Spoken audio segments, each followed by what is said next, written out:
Can he make it? That's a fantastic try there.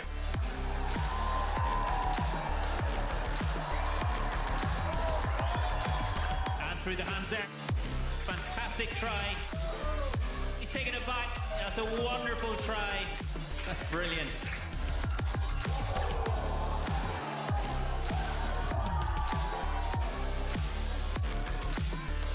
UKAF agonisingly close here. He scored it! Scored it.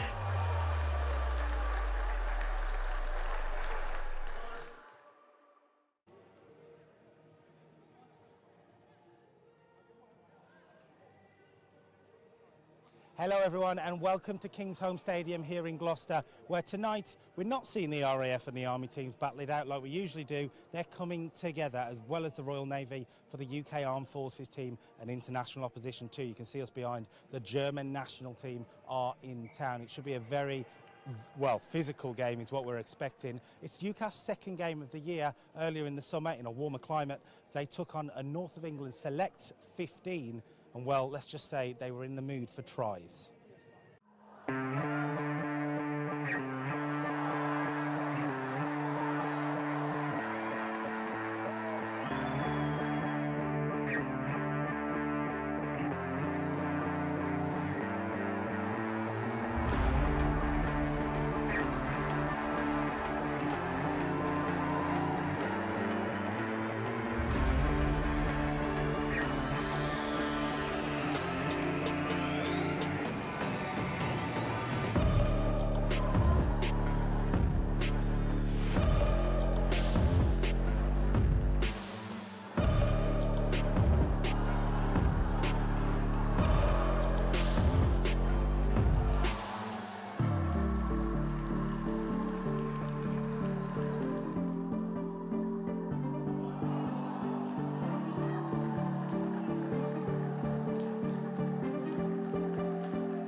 Well, we are expecting tonight's game to be a little bit more competitive than that one. But what do you think the two sides are expecting from it? We've spoken to both head coaches, starting with the UKAF head coach, Colonel Tim Osman.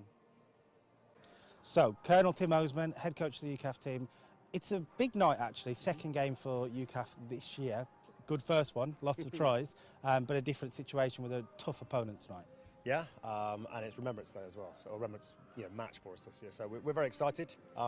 Last year was really good to get out to Poland with a challenge and get UKAF playing an international team again, and it's great that we've had the opportunity to take on the Germany challenge this evening as well. So yeah, should be a good occasion.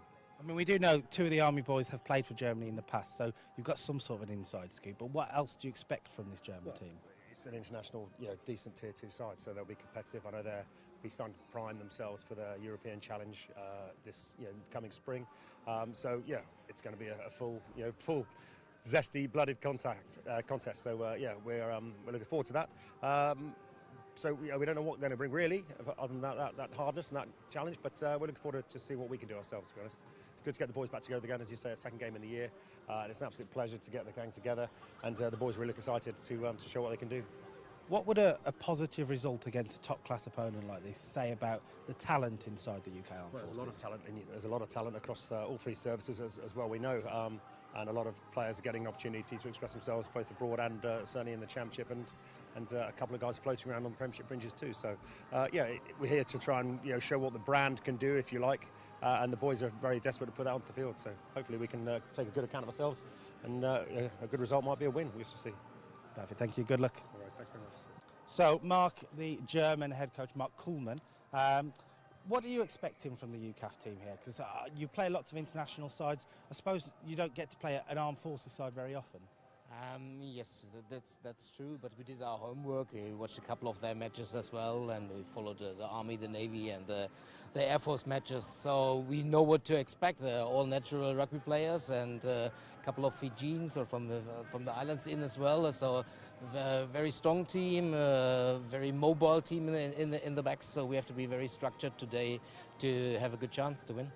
And you've had the McDonald brothers involved with the German team as well, so you've got like a spy in the team as well to give you some inside information. We haven't talked about the match today. That would be unfair, but yes, the both McDonald brothers played both for us, and very good guys to be true.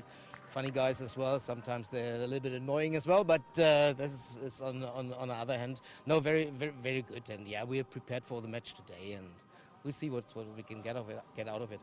There may be a few viewers tonight who have never seen this German team or don't know German rugby union very well. What are the strengths of this team? Who should we watch out for?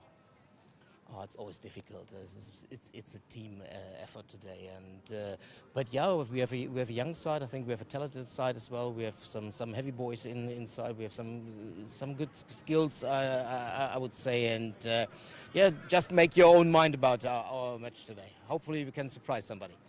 Thank you very much. Good luck. Thank you. Very much. Okay. Okay, here we go then. Live International Rugby Union. The UK Armed Forces taking on the German national team. Let's throw up to the commentary. We've got Will Reeves with BFBS Sports, Simon Hunter.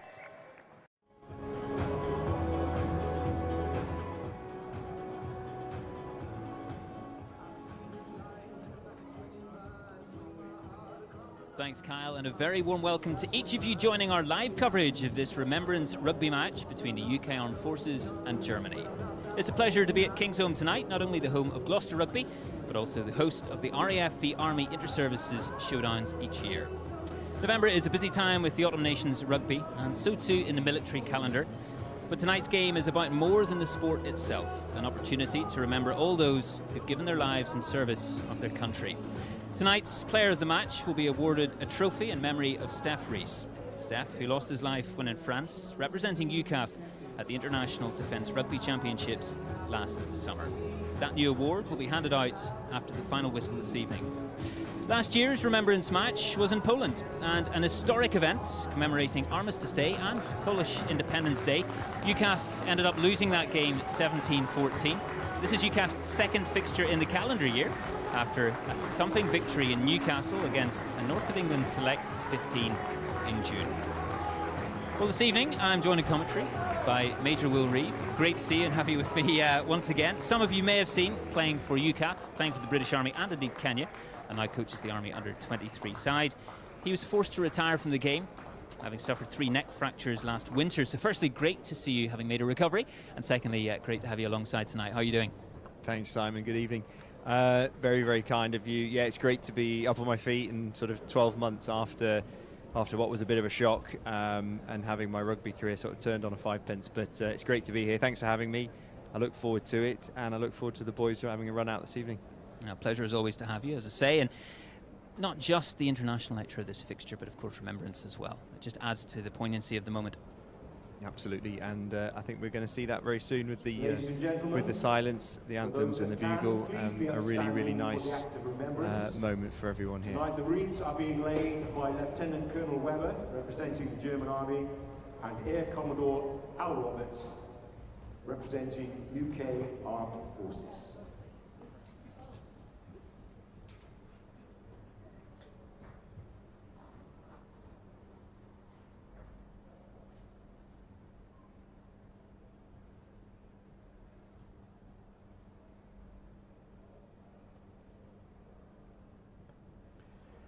They shall not grow old, as we that are left grow old.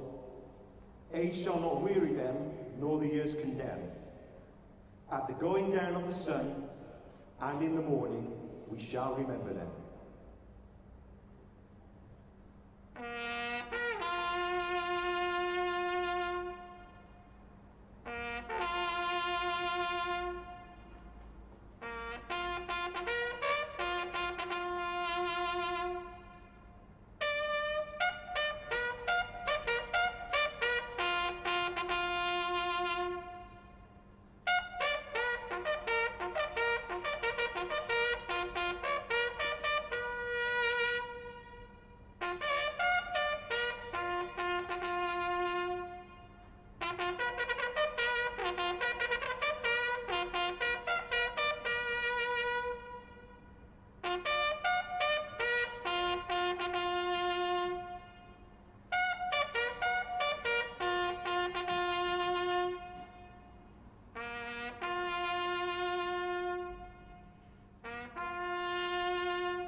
Please remain upstanding for the national anthem of Germany.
And please remain standing for the national anthem of the United Kingdom, God Save the King.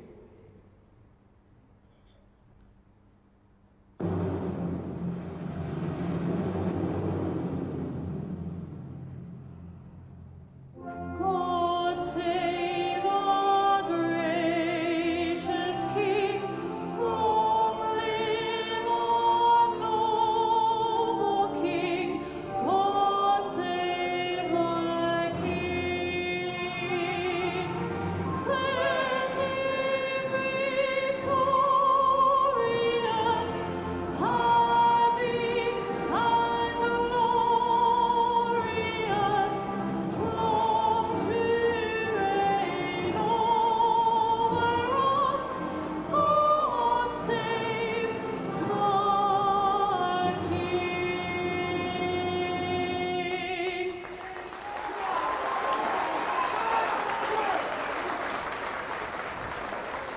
moment for the players to come together, and a moment for the players to reflect, with just seconds to go ahead of kickoff in this eagerly anticipated clash.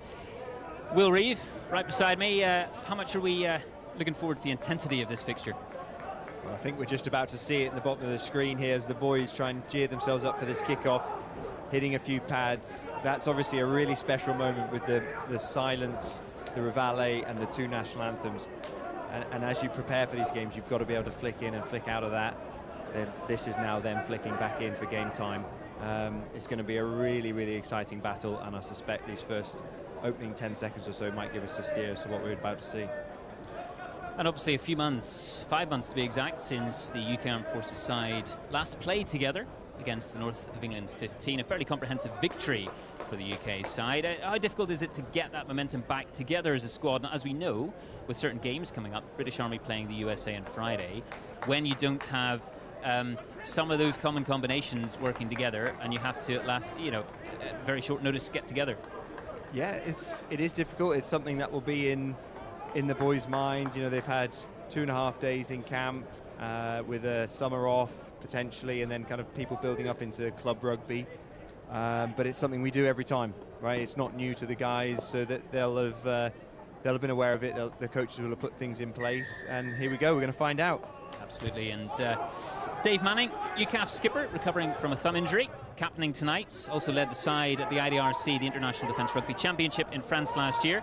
Joined in the front row by Jack Wright and Ben Watson. Will Wrigglesford and Owain Davis in the half-back pairing. And some speed there with Craig Duncan, Rory Dingemans, and Drew Muratoki, who scored 2 tries back against the North of England side. So we're underway. UKAF against Germany, and ball just going a bit loose there, but UKAF looking to gather and to tidy that up a little bit. Wrigglesford looking for the box kick over the top, and Wright just herring after it, the hooker. German 15 Kluinghaus just slipping a little bit on the synthetic surface. Really smart bit of play by UKAF, spotted that no one was covering the backfield. You can see Will herring up the field to get control of that ball and use all that experience he's got and put it in the backfield and put the German backfield under pressure. And he's had a good year, hasn't he, Will Wrigglesford, signing for Cornish Pirates back in September. Some impressive performances for the Royal Navy in inter-services as well. Twickenham no less. And in tonight at number 9.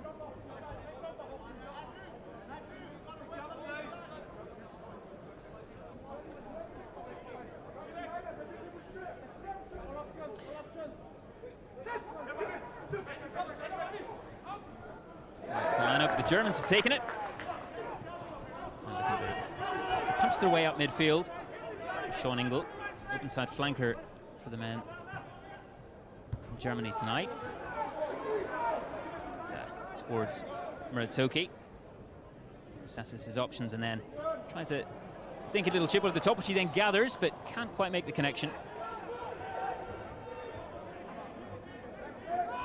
German ball again. A little bit of back and forth in terms of possession so far.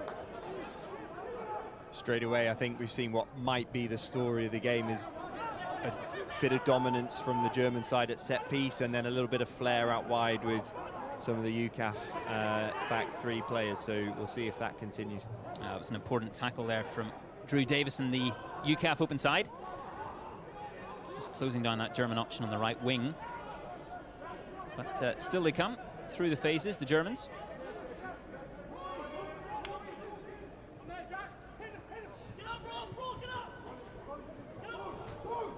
It's just spilled a little bit there, and the refs judged it's gone forward.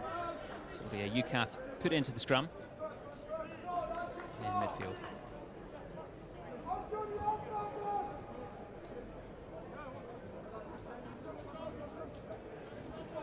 Well, a very strong UKAF side, of course, but missing quite a few players who'll be lining out for the British Army on Friday.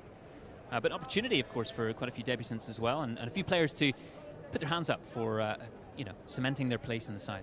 That's it. It's not a UKAF side we've seen before. Lots of notable absentees. You know, specifically in the Army setup, like you say, with that fixture against the US military on Friday, the likes of JJ at first receiver, the likes of Conor O'Reilly out in the wing, two big names that we often see in UKAF jerseys, you know, and a few others to name, but a few. But yeah, it's an opportunity that guys come in and put their name on a shirt and you know, compete for these places, which everyone wants to do.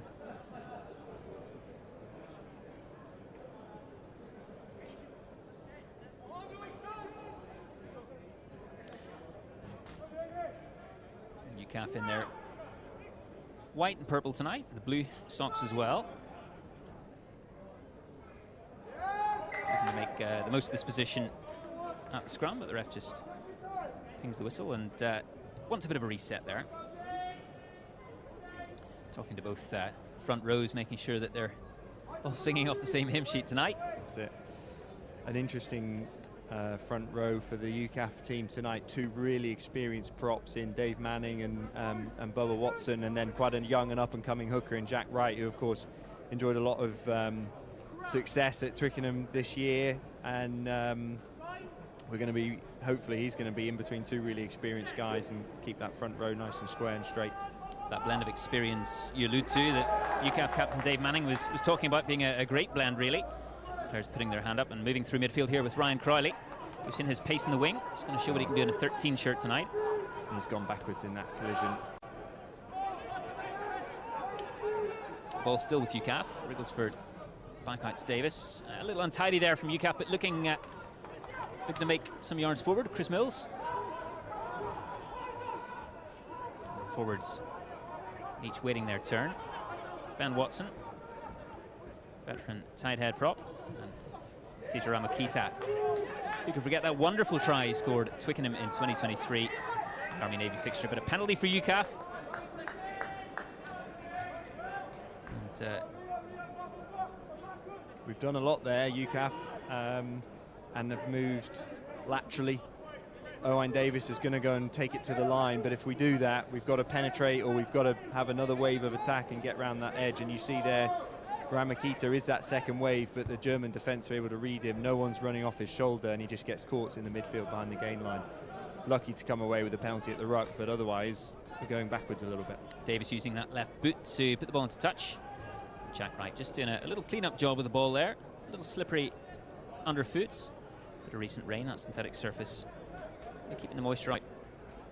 Generally, though, that's a better result this time for UKAF from this line out, but still a little untidy, nevertheless. Back out to Davis, but that wasn't so tidy from Chris Mills, UKAF number 8 tonight.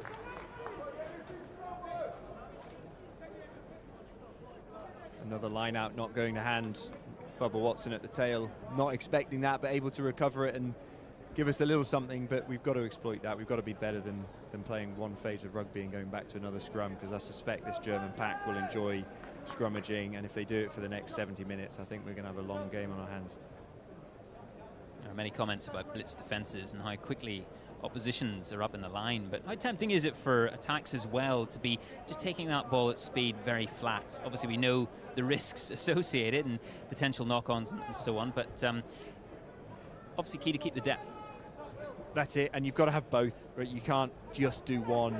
It makes it very predictable in defence, and you've got to run at the gain line, and you've got to have that option around the back. And the Germans just put that ball through down on the left-hand side.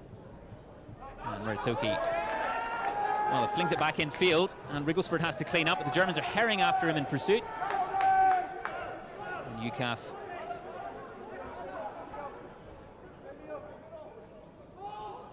UKAF close to their own line here. You've got to be careful.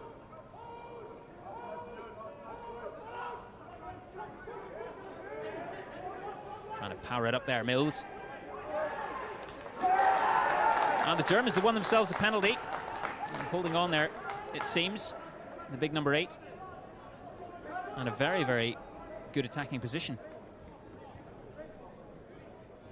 That was a tough one for Murray to deal with, wasn't it? I did think he was going to put boot to ball. I thought he had the time to do that. You know, we're not chasing a game. There's nothing that's going to force us to run out of our own 22. So I thought he was going to put boot to ball, and he's put us under pressure here. Oh, the Germans shifting position very, very quickly there and inching it closer to the line. Have they got there? They have, the Germans, with the first try of the evening. And the forwards muscling over the line to put them in front. With just under 10 minutes gone in this game. And making the territory count, Will Reeve. That's it, and that's the game of rugby. UKAF have been on the German 5-metre line, Germans have been on our 5-metre line, and unfortunately they've scored whilst we haven't, and you know that's how it goes. But a lot of rugby left to play, and we've got an opportunity now to put it back in their half and go again. Batter Pretorius, the German number 10, looking to add the 2 points with his conversion attempt.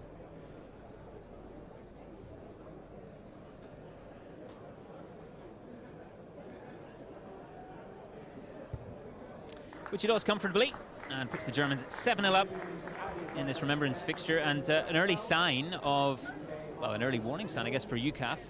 What could happen if you play close to the line? All it will be from Dave Manning under the posts is everyone relax, let's go back to type, let's play the systems. We haven't done it yet, but let's play the systems and go from edge to edge and generate some phases. It's nothing to worry about just yet.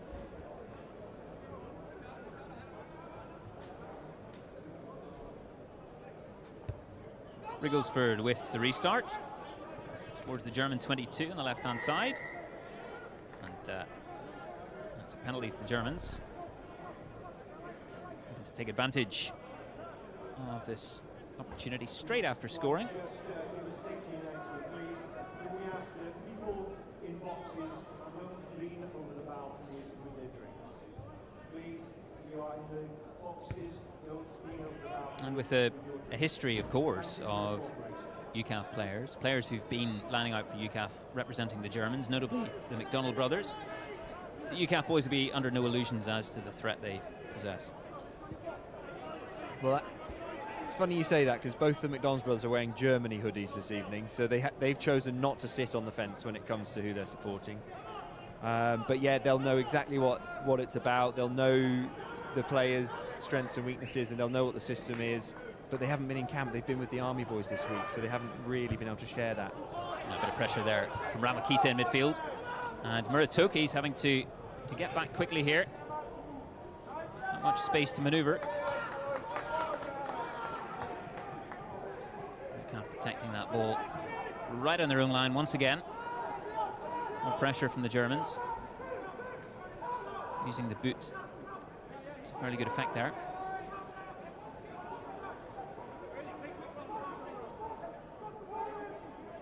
Wrigglesford just going to slow things down with the clearance, which he does. It's a really nice bit of football from Germany.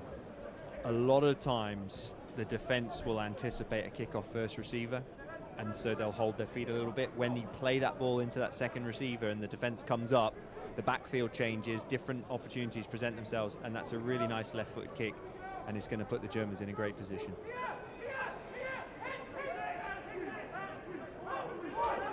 Right, with the throw into the line out there. And the Germans with the driving ball, trying to get back to where they were a few minutes ago. The ball just popped out at the back there. But it's gone forward, and UKAF will be breathing a little sigh of relief. Let's get the ball back here. I won't claim to know much about more defence, but that looks like a success to me.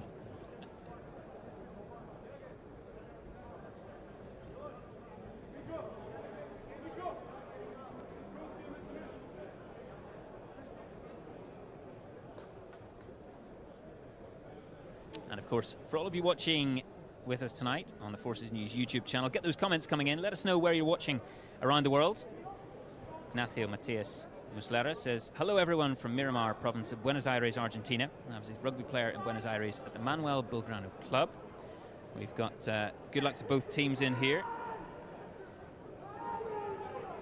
Guten Abend Sean Ingle. to all the Germans. Good evening to you all. Thank you for dialing in. Oh, and Crowley through the middle, showing some of that blistering pace that he's known for.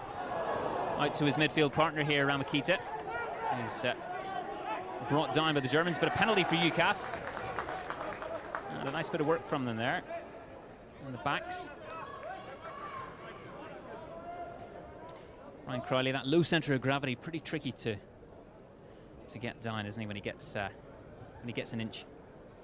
That's it. Yeah, low centre of gravity, lots of strides in a very little period of time means he can accelerate really well, and he's got good footwork. You know, connecting there off a defence drawing line from Ramakita, just putting Ryan away with some nice little hands, and then he gives it him back, and here we are in a good attacking position with the Germans, you know, creating a penalty at the ruck. So where we were defending a line out, we're now doing the exact equal and opposite at the top end of the field. So that's a really nice exit for the boys, big boost.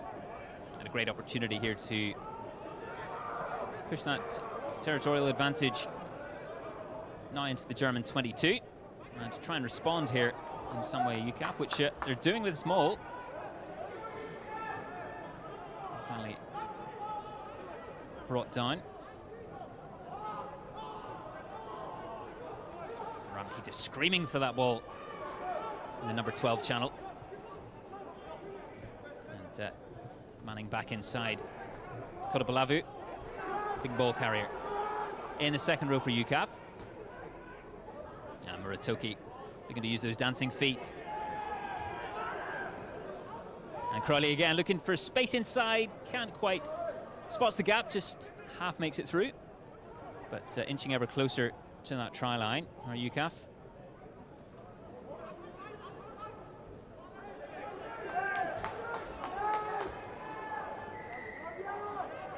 And the ref comes back for the penalty. UKAF penalty there. I think we've got a little bit lucky there. We've got to be really careful sending backs up with no support. Muratoki did it first time, Ryan Crowley did it a second, and you can see the German forwards are trying to have a go on the ball there and trying to jackal, and I think we got a little bit lucky there that we didn't concede a turnover. Well, Davis puts it into touch, and Wright will be hoping for another clean line out here with just a few yards to make. Yeah, we've got the experienced head of Owain Davis this evening, sporting his new beard and his shiny bald head. He's very proud of his new Nordic look. I think he now recognises and identifies himself as a Norse. And UKAF pushed right through here. That rolling ball looking to break over the line, and the ref looks down, but it's been held up. And good defence there from the Germans, but very promising stuff from UKAF. Using that Nordic energy, as you mentioned. Not sure if that's how he described it, is it? It's exactly his words. Yeah, he's really proud of it. He had a hat on when I was talking to him, and then he took it off, and I realised he looks exactly like Scott Makepeace. So I keep getting the two of them mixed up, 6 and 10. And there's the two of them, just as you mentioned, the two of them in action, right beside each other. Felix Lammers with the boot, putting it high into this Gloucestershire sky. Rory Dingemans, a nice bit of pace there from Dingemans. Dave Manning going to get it through to Scott Makepeace. And call for another penalty there from the ref. Just little intensity there, some passion boiling over, as they'd say. That's it. And Kingsholm's, you know, not afraid of a bit of passion. Last time I was here, Army versus RAF ended in a little bit of a scrap. Some of the boys on the same team this evening, some of them, their lasting memory of Kingsholm from last time was being pushed, shoved, or uppercut. And he's just missed touch here with the kick. Leo Wolf testing those aerial skills of Wrigglesford. And Muratoki. And Crowley goes in that run once again. He's once again half through that gap.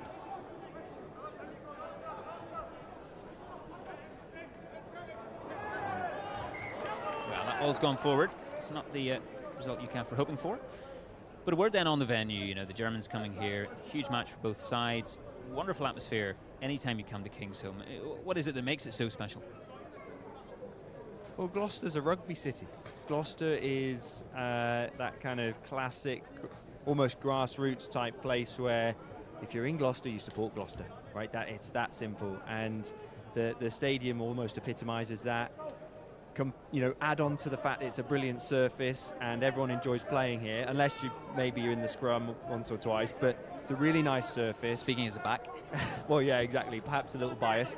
But really nice surface, really nice environment, and it's 5 minutes from the train station, so we get people in. It's not like Twickenham where you've got to walk 2 miles from the station. Yeah, Muratoki, he's been busy the last 5 minutes, once again in action, but that's just sliced off the outside of the boot, into touch nevertheless. And from Kingsholm to around the world, it's great having your comments coming through thick and fast. Alan Fitch is in Charlotte, North Carolina. Harry Ramshaw a little closer in Norfolk. Old Punk in Berlin. Paul Cock in South Africa. Yeah, good evening to you, Paul Cock from Port Elizabeth, watching all the South African Germans like Pretorius, the famous German Pretorius. Obviously a lot of heritage in the German team from South Africa. And speaking of Pretorius, making his way through that UKAF defence. Let's make some yards for his men. And that's just spilled forward there from Marcus Backhofer. A tight head. And acknowledged by the referee. I remember playing against Germany a few years ago, and it was a brilliant opportunity for me to practice my GCSE German, and none of them were German. You're setting yourself up here, you know that. You're setting yourself up. They're all speaking Afrikaans. It's like the old adage when you learn a particular conversational phrase in a language and you feel fairly proud, you go up and speak it, and you haven't necessarily thought about the fact that, of course, you're going to get a response, and you haven't practiced for that response. It's perhaps a bit like that. I'm just imagining your pride in that moment being fairly quickly shattered, right? That's it. And albeit perhaps being a little bit unfair, because my Swahili's not much better than my German. Well, this isn't an advert for our multilingual service, just in case you were wondering. But thanks, Will, nonetheless. I think we might see a stoppage here. Someone calling for the medical team with a very still-looking German player. And we hope medics get on quickly here and make sure he's all right. Just calling for a penalty, but will be aware, of course, as players on both sides are pointing to, that a little medical attention is required.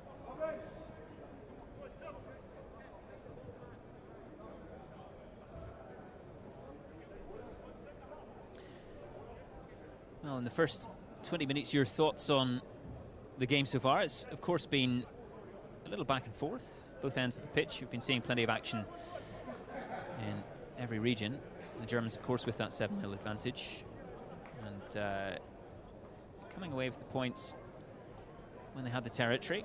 Yeah, I think it looks to me like a side that's prepping for the Rugby Championship, which is what the German team are doing. So, you know, they've got to go in and play the sort of second tier of European rugby. So I'm not surprised to see them kicking for territory. I'm not surprised to see them trusting their set piece. And it's a UKAF team with a bit more flair and a little bit more sort of individuality and risk, and that's why we've seen Ryan come up the middle out of our own 22, and I think, long may it continue. It's an exciting game of rugby, and like you said, we've been at both ends. There's been a few points, and and it's hopefully going to make for another 60 minutes. Well, firstly, great to see the German player who has been receiving some medical attention. We're just going to double check and see who it is walking off the pitch, and has come off after that medical attention, which is great to see, and also great to hear the applause, the respect around the stadium, which is one of the things, of course, that makes rugby, this game we love, so special. Mark Warner is watching from Malta with my rugby playing son. Fantastic. Just turned 18 and hopes to join the Royal Marines in the coming year. Great to hear from you, Mark. JT Jaeger in Bratislava, covering quite a few countries. Here, Will Reeve. We've got another How's It from PE. How's it, Port Elizabeth? Good evening to you. Great to hear from you all down there in PE, whether watching on the big screens or the living rooms. Great to have you with us. As the Germans clear their lines. And another opportunity for UKAF possession.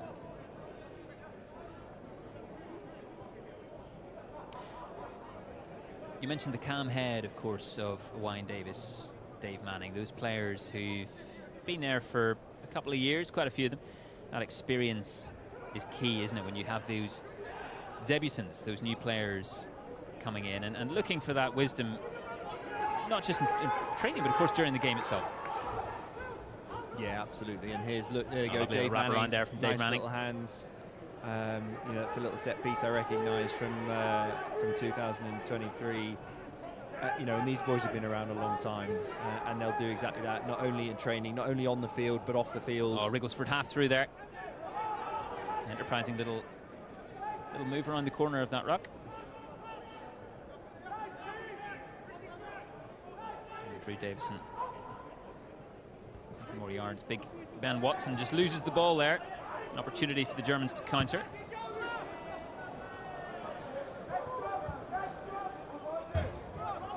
Dingemans watches it into touch and went out in the full there, straight out.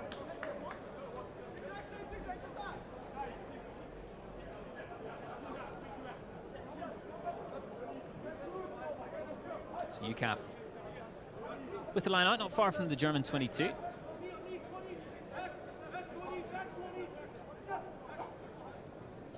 Right, finds, or almost finds, Viliame Kotabalabu in second row. But once again, it's gone back to German hands.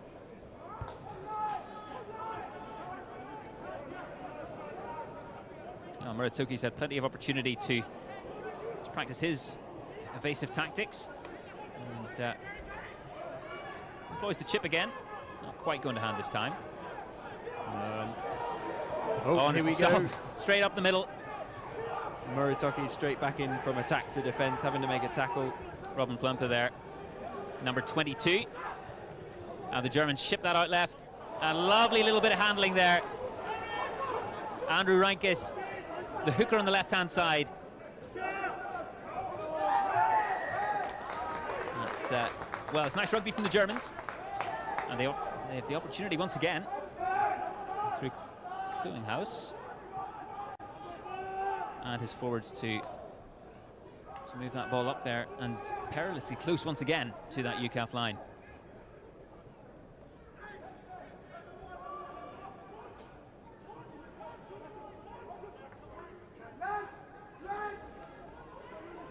Those big forwards bundling up the middle.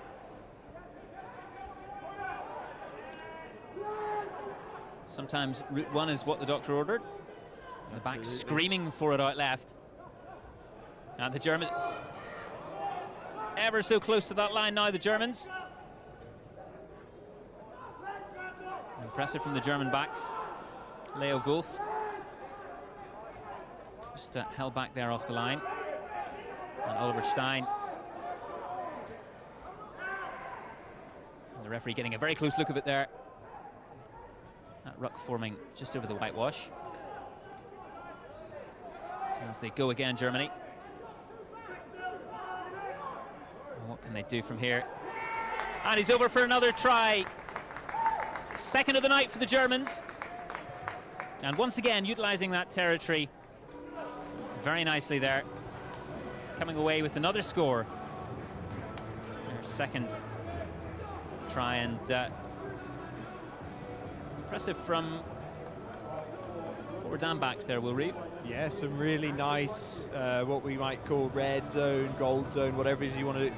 That part of the field a lot of players will panic and a lot of teams will kind of lose their shape, but you've seen some really nice rugby there from Germany, both sides of the ruck offering credible threats, and then that first receiver just picks his moment, off he goes, off to one edge, gives it back to the forwards who work back towards the posts, and patience pays, and here they are now with a chance to go 14-0 ahead.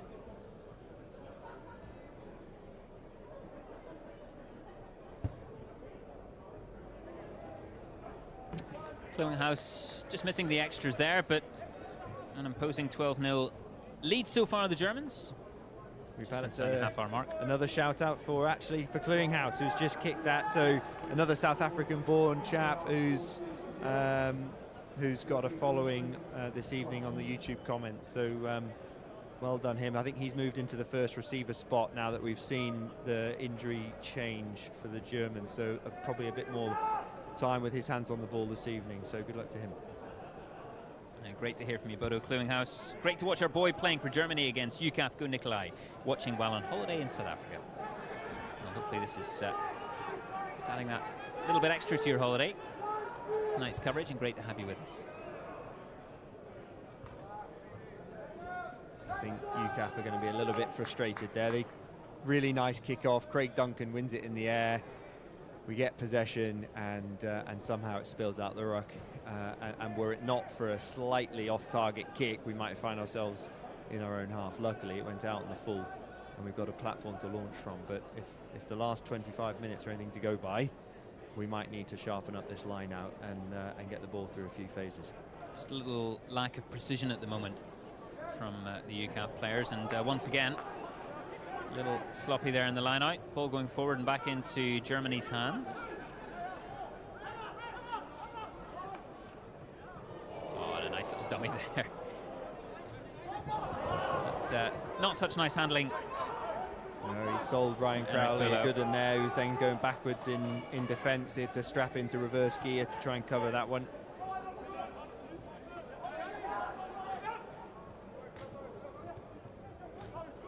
Little chip from Clearinghouse. Is it going to go to hand? Well, it ends up in the hands of Stein. The lock and the backs. And keen to use that space. UKAF just closed it down a little bit now in defence.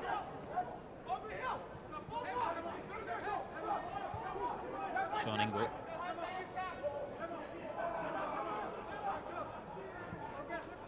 Jan Piosik. Number 9 for Germany. As you say, Clearinghouse commanding things from that first receiver spot. Starting to put a few phases together, Germany. Go through their shapes.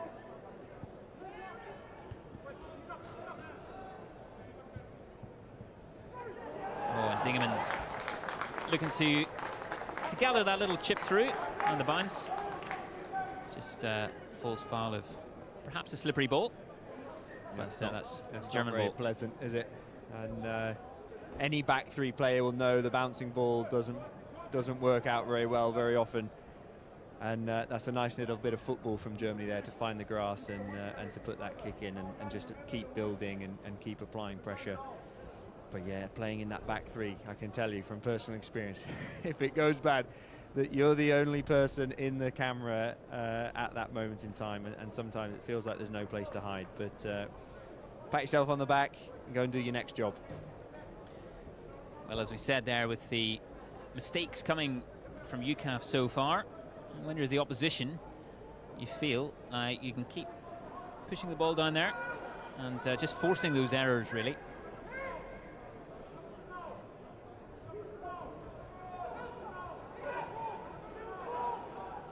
German line-out is a good one once again, and the rolling ball gets moving here. Can they add a third now, Germany? And it wheels round here, and once again over the line. There's the grinding good. It's been held up.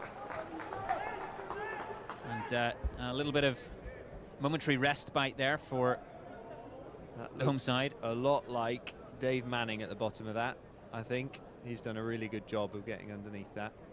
It's that wise head, as you said before, Will Reeve. You know the positions to be in He's certainly defended a few mauls in his time. Most of them army ones. You know from experience. And the goal line dropout there. Finding Justin Renk. The blind side. Oh, it's a nice little offload there. Once again, Germany rumbling up. Just threatening that try line yet another time.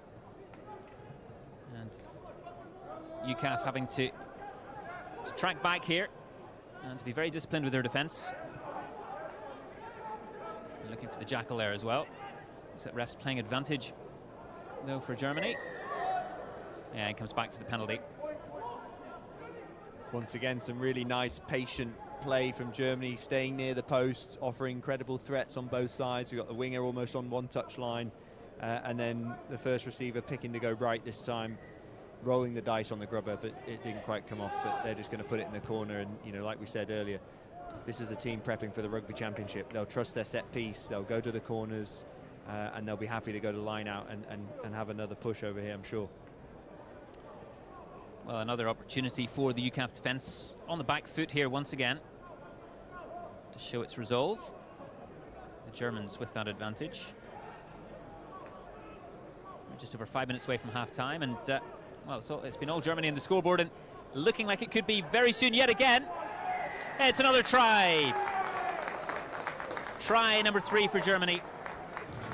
And, well, that pressure's really telling there, Will Reeve, for UKAF just ahead of half-time. Yeah, and unfortunately, UKAF haven't been without their opportunities. They just haven't found the ability to connect on the last couple of phases and capitalise on them. You know, it's not as if we've played 40 minutes of rugby in one end. We've actually been relatively equal. And, you know, whilst I don't have the numbers, the UKAF have launched a handful of line-outs in this half.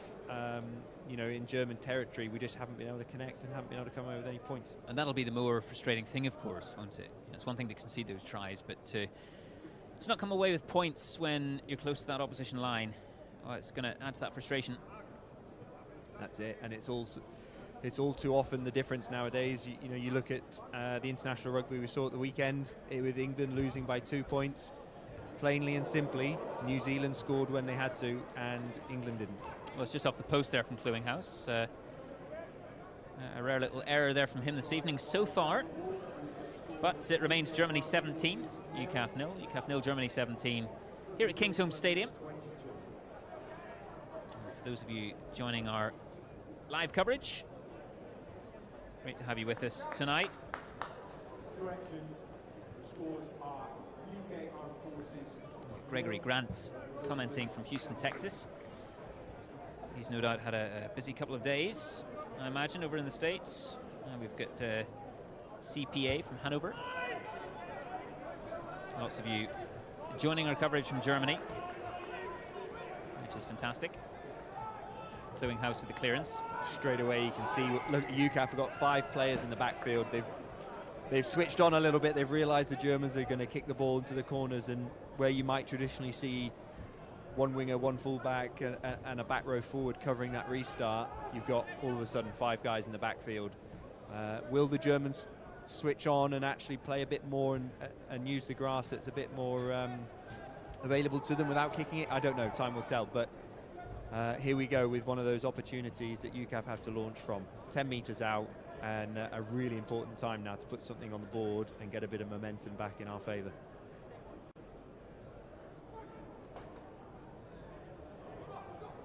Well collected there from Watson, the number 3. That's twice he's had to do that now. He won't want that. He won't He want better that. not fall asleep. He's had to be alerting the ref playing advantage to UKAF here.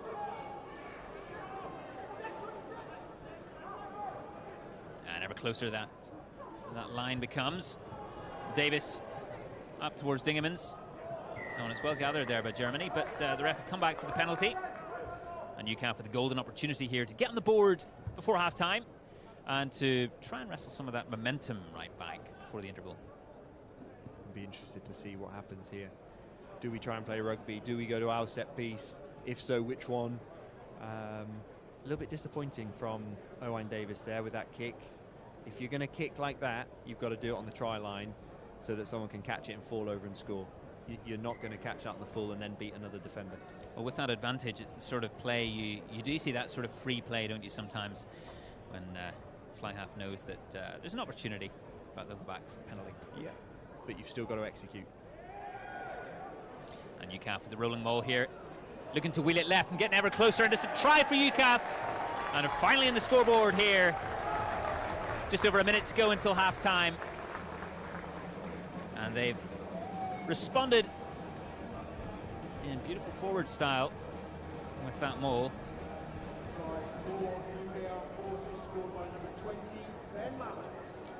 Ben Mallet with that try.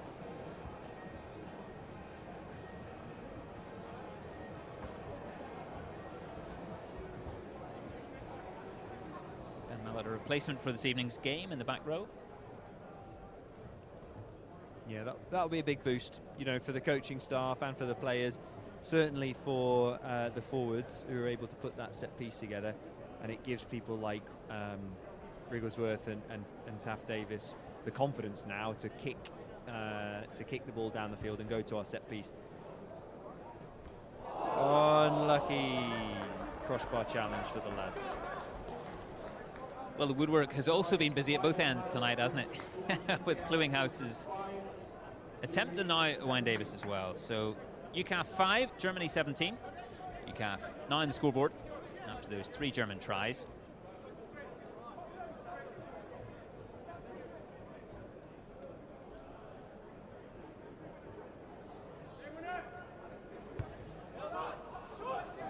And the German restart deep towards Chris Mills, who gathers it cleanly.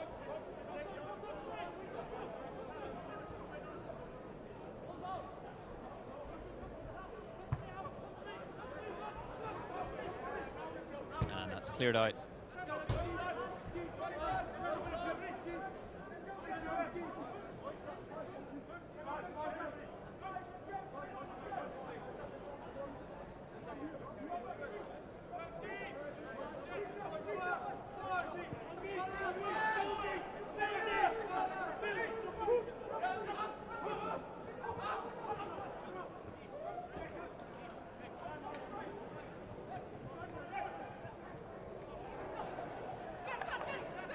UKAF have got that ball back to try score Ben Mallet. Red scrum cap. Red and grey, it seems. And Wrigglesford utilising those big forwards well. Trying to punch holes in that red defence. And Dave Manning with the handoff there. And a lovely handoff, but Ramakita can't quite get it. Coming through at pace. And that ball. Really nice transition by UKAF there. I think the Germans would have been really excited to launch off that line out. Somehow the ball goes in our favour, and we're able to get into some really nice attacking shape and actually almost execute what was a sort of 5-on-3. I think Dave will be a bit frustrated with himself there, that he knew he didn't have to give that. He knows he should go to ground, generate a quick ruck, and then move the ball to the other side of the field. So that'll be a bit frustrating, but everything that led to that was really nice. Really good attacking shape, good depth, and I think there's perhaps just one more extra set of hands before contact there from Dave, and we would have been in business.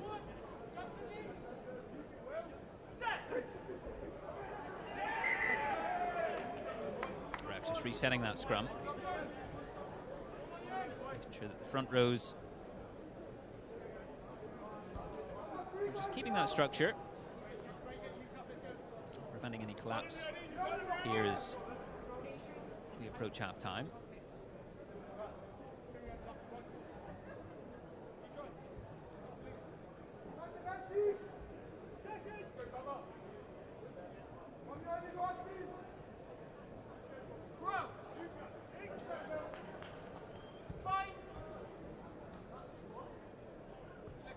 Wrigglesford with the push in.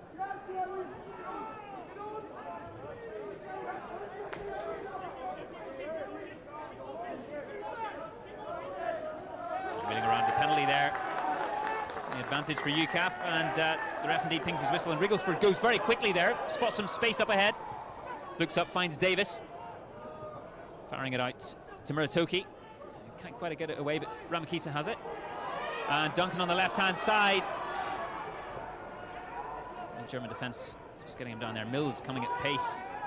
But look at all this space here. We've got a prop in the midfield. We need to get the ball a little bit wider. We need to get this away and put some of our wide attackers out on this edge. Toki was distributor there, and now Mallet comes in with that roll. Out to Davis, and Crowley to Ramakita, taken down there by that wall of German defence, and the ball's gone loose again, and Germany look to kick it out, and surely point to half-time. The ref indeed signalling to the dressing rooms and bringing to an end a thrilling first half there, Will Reeve, and UKAF trying to find a way back into the game. They are, and I think there'll be mixed emotions, and there'll be mixed messages. There'll be little bits that the guys will want to tighten up on, but they'll be proud of 40 minutes of rugby. They've given themselves some opportunities. Some boys will have really enjoyed that. It'll be 40 minutes of rugby they've never played before against a really good opposition. But I won't be surprised when we come back out in 10 minutes' time to see a few changes. I think Craig Duncan might move to full-back. He's got a much better kicking game than Muratoki has. And with what we've seen from the Germans, we might want to give ourselves that option and move the back three around. So it'll be really exciting to see what happens in the next 40. Yeah, UKAF with those 5 points, a crucial 5 points as you alluded to, you do feel, heading into half-time. And as we approach the break, everyone here in the stadium and you at home can enjoy. We're going to have a look as well at some of the other sporting action. Busy period of the year with BFBS, some of the other sporting action from around the world.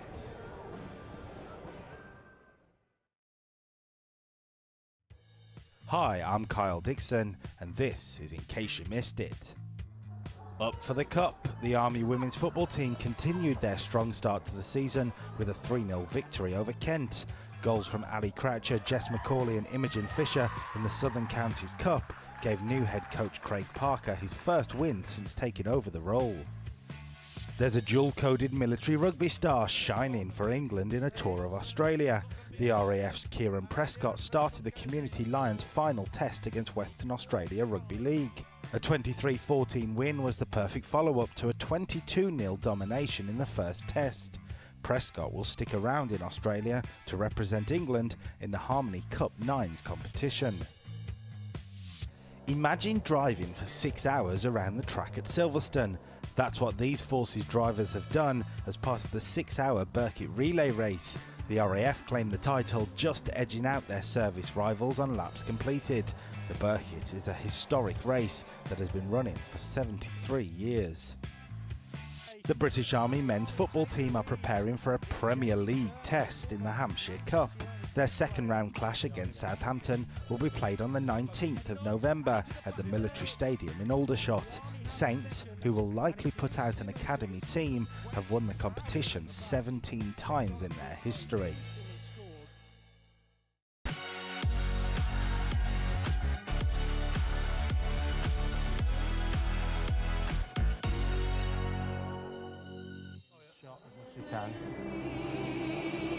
And hopefully we can still be able to hear over that. Well, as we analyse what we've seen in the first half so far, Kyle Dixon is pitch side with Cam McDonald and Tug Wilson.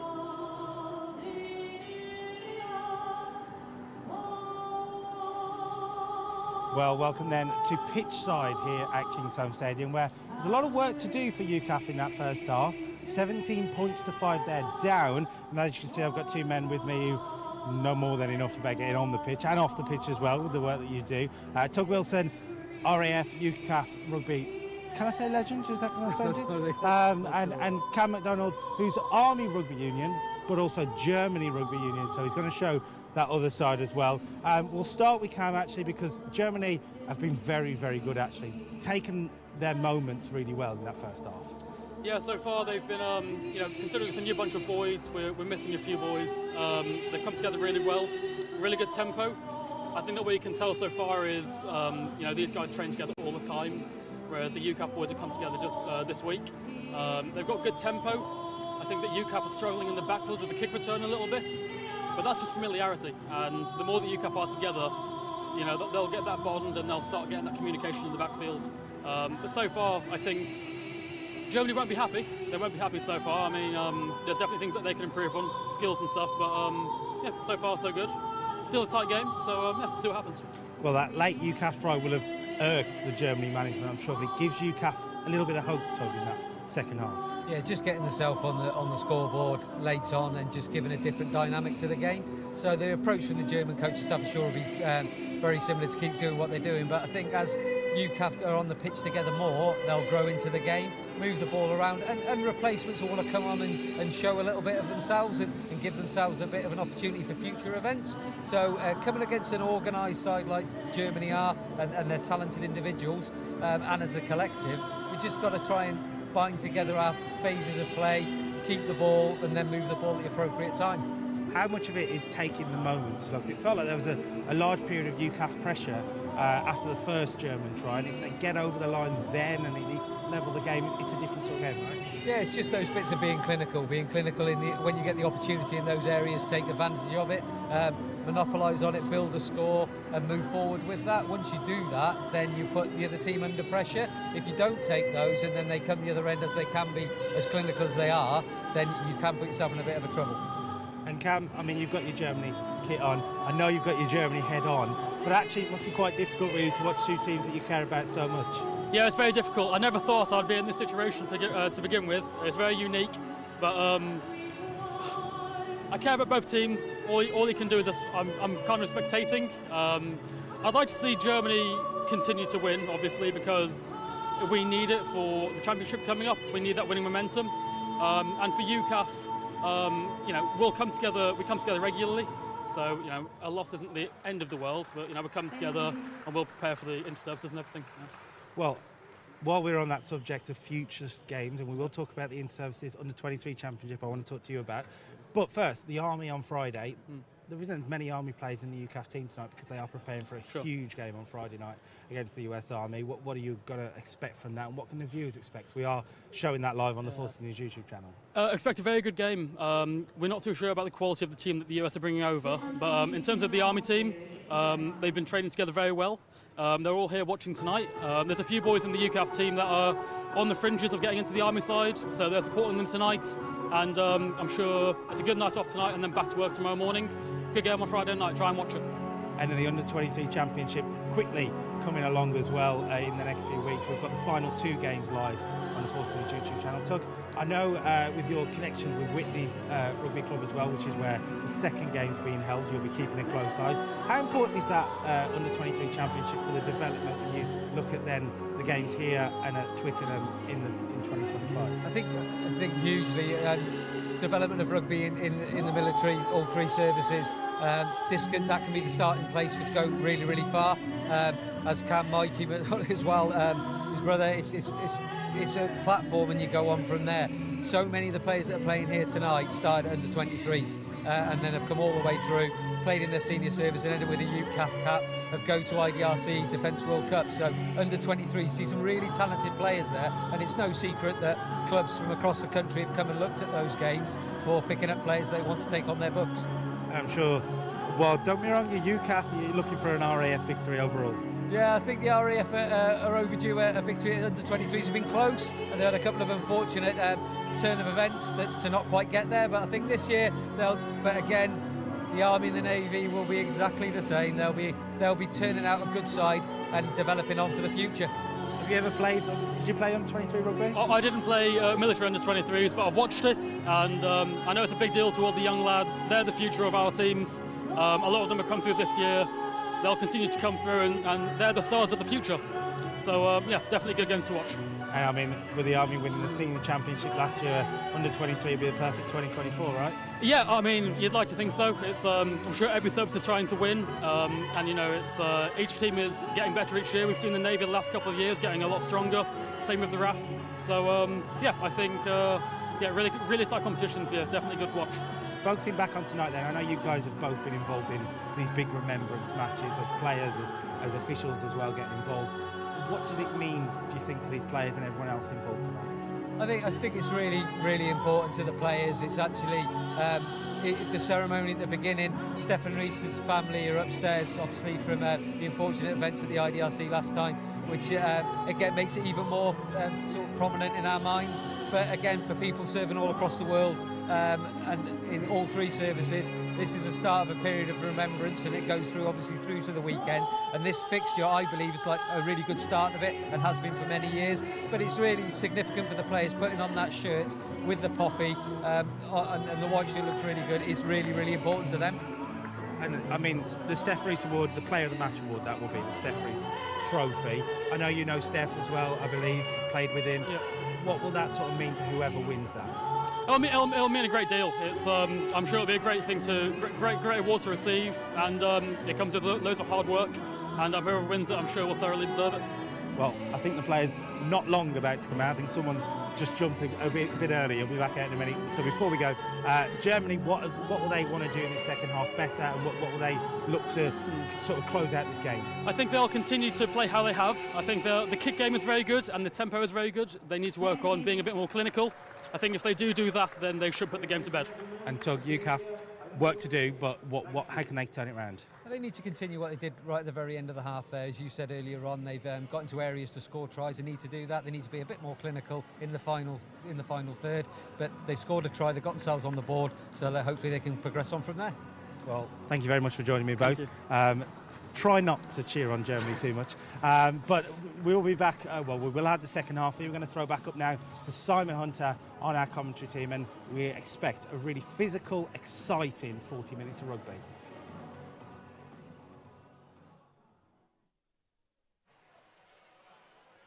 Kyle Dixon there with UK military rugby stalwarts Cam MacDonald and Tug Wilson. Well, we're just about to have the second half for you here. UK Armed Forces against Germany, live from Kingsholm Stadium. And to whet the appetite for all of those who are interested in what else we have coming up in this busy period of sport, take a look at this.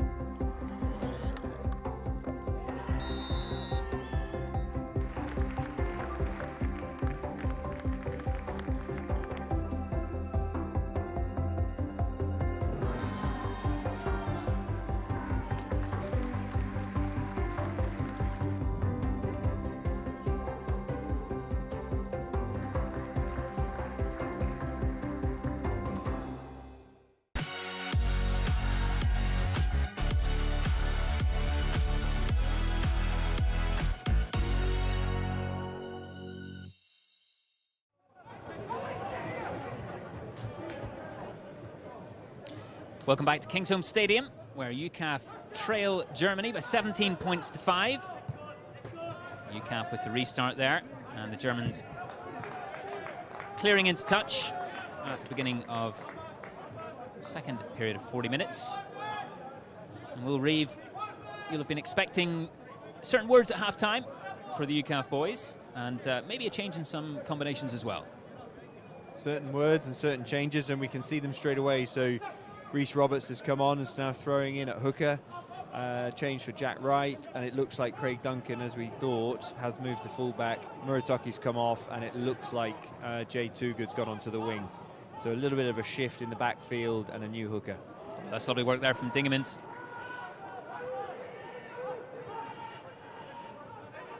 Watson. On through the middle goes Manning, and straight through to Wrigglesford. Just, can he make the try line? Outstretched, he can. Fantastic try there, responding straight away at the beginning of the second half. The UK Armed Forces with Will Wrigglesford stretching to make the line. It's great work. And what a way to start. It comes from the two props we mentioned at the start, doesn't it? The two experienced heads. We've got Bubba Watson, does what he does best, carries, secures the ball. Dave Manning does what he does best and just plays something a little bit outside of the box, gets us in behind, and then drops it off to the scrum half, who's able to stretch for the score. So a really big boost. it must be the Tim Osman halftime special. He did it at Twickenham somehow, and he turned that game around, and he's done it here today. So well done to Tim. Incredible match at Twickenham. Who could forget 43-42 at the end of the game? The Army coming back from what some would have said was an almost impossible position. But of course, as we know in sport, nothing's impossible. And an amazing day of rugby that was. And setting up beautifully here as well, with Davis adding those 2 points. And it's UKAF 12, Germany 17 at the beginning of this second half here in Gloucester.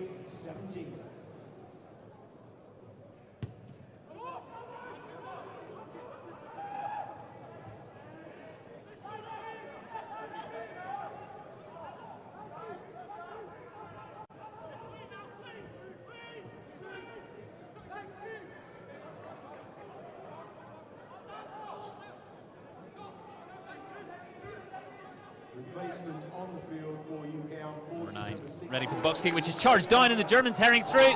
That's going to be a score straight away in response from the Germans.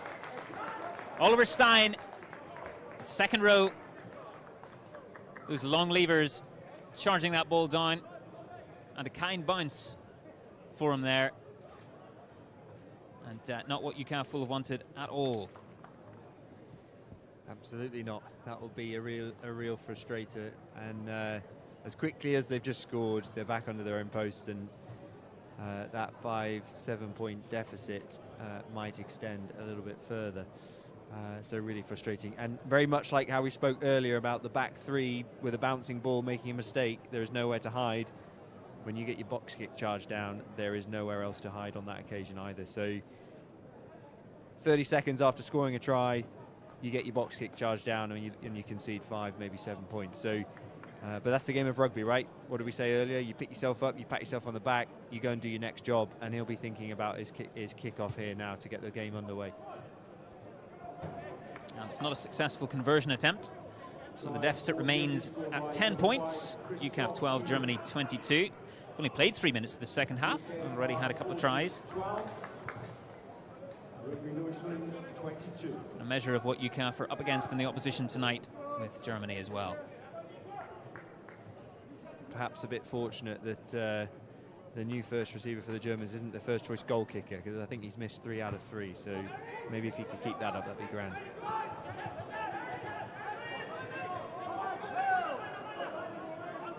Mallet looking to Jackal.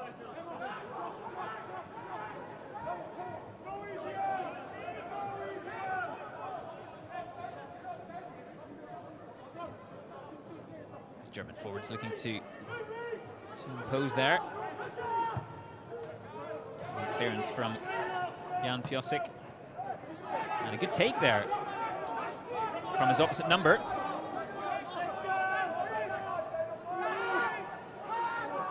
Dingemans feeds Kosabalavu.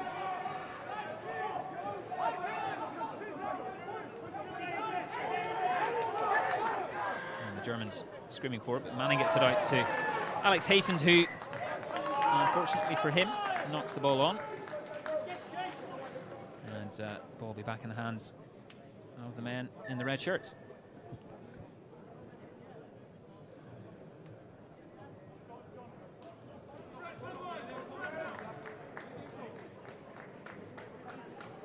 Dave Manning's just thrown that a little bit low there for Alex, hasn't he? And with Alex being such a tall guy, you get the error.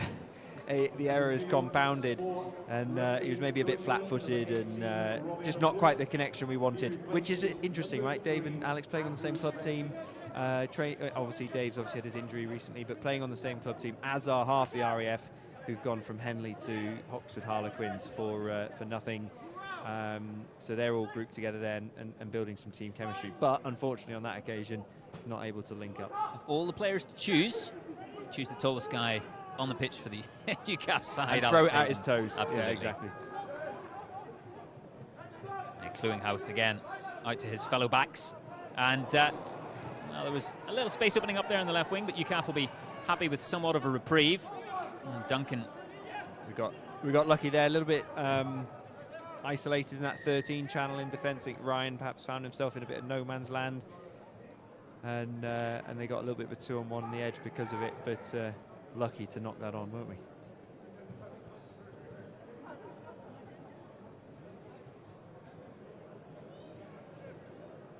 Chance perhaps to regroup at the beginning of this second half after a fairly energetic first 5 minutes.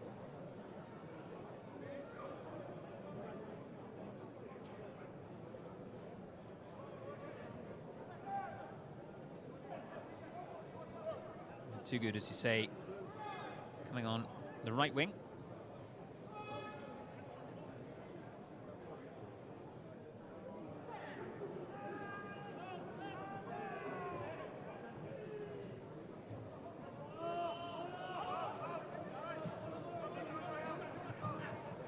Ramakita.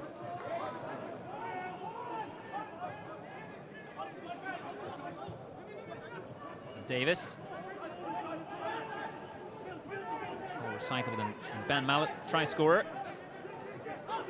of that first UKAF score, and well, the ball's gone loose there.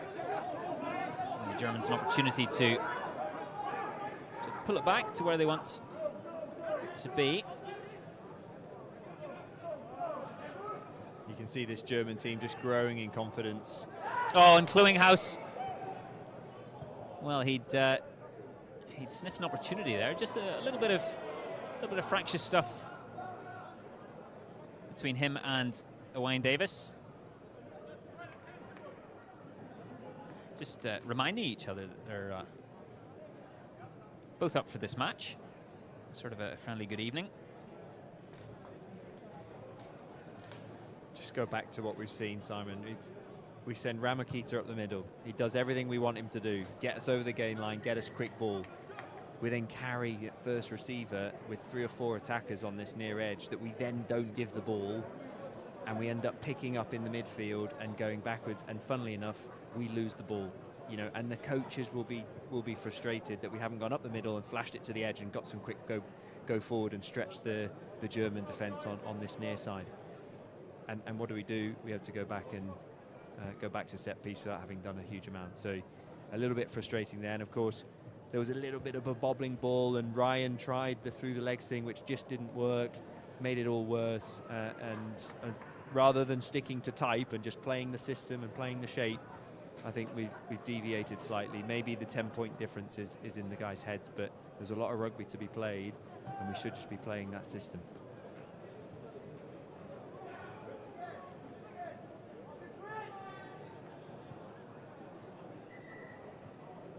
Those mistakes that are exploited, particularly by oppositions of that level. Take on a strong Germany side tonight, and as bodies tire, as you mentioned, as we progress through the second half of this match. It'll be interesting, just as the game opened up a little, who's able to take advantage of some of those moments. You've got to stay alert at all times. You do, and for the first 40 minutes we saw the Germans kick it in the corner, play the territorial game and just feel out this fixture, and then now in sort of 50 minutes and on we've started to see a little bit more adventure, a little bit more willingness to play from the back. They've got the confidence that they can beat us on the edge, and it's just unfortunate for them, lucky for us that they knocked it on. A penalty taken quickly by Rigglesford. Speaking of alert, he's certainly been. Oh, and Ryan Crowley up the middle. Has he got the gas? Yes, he certainly has. Ryan Crowley through the posts. And a little dive at the end to finish off that move in style. You give him an inch and he takes the entire field. That's it. Scores for UKAF. Yeah, really nice energy from the tap penalty that's put the Germans on the back foot, through the hands. And, you know, like we said earlier, Ryan is hard to tackle, like it or not. He's a good attacking threat, and he's managed to shove it under one arm there, back himself and get under the post, so that'll be a big boost.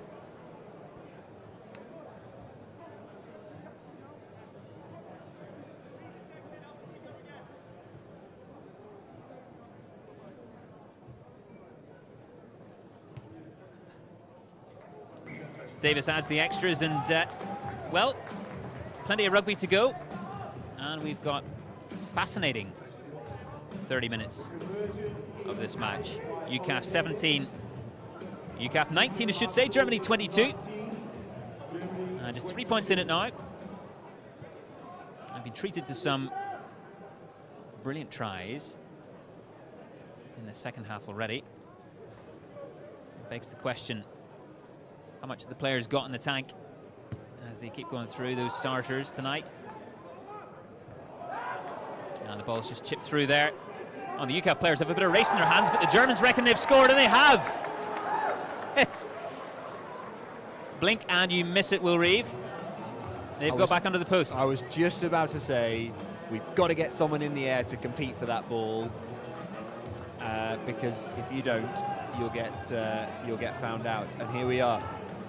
Rewind 5-10 minutes, and we scored and then conceded immediately. Here we are, score, concede immediately, and we're doing nothing in terms of the points. We are just floating, treading water, scoring, and then immediately conceding off something very, very simple to avoid. Don't get your box kick charge down. Make sure you've got someone who's going to protect you, and then compete for the ball off a kickoff. It's in the air for about 4 seconds. I don't know what you're waiting for. And you could say perhaps a little fortuitous on occasion with the bounce of the ball, or you might be fortuitous with the weight of a particular kick. But if you're napping, and that side sees you napping, fortune favours the brave, Simon, isn't it?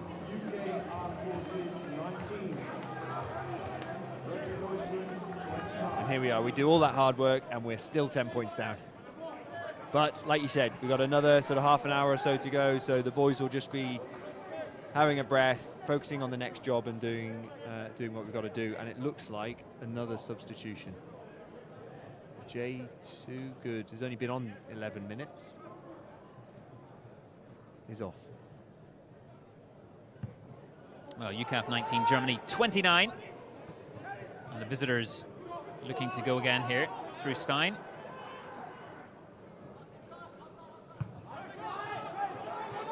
A little bit of weight in that kick through to Duncan. Wrigglesford. Davis on to the most recent UKAF scorer, Crowley. To dance his way around there. And Rhys Williams, replacement hooker there for UKAF. A little bit behind Ramakita. A little high that challenge perhaps.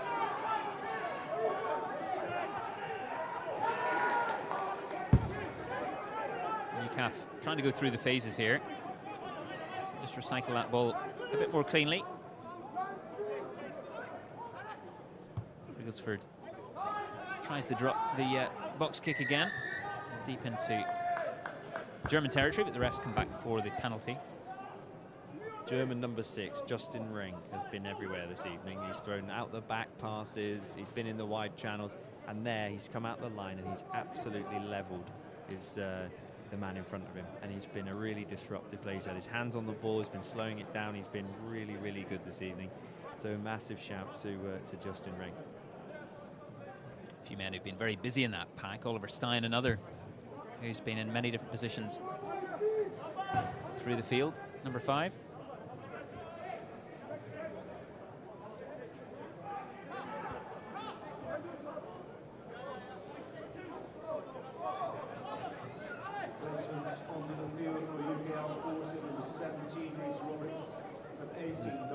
Bit of confusion at the line out. I think we've got 2 scrum halves.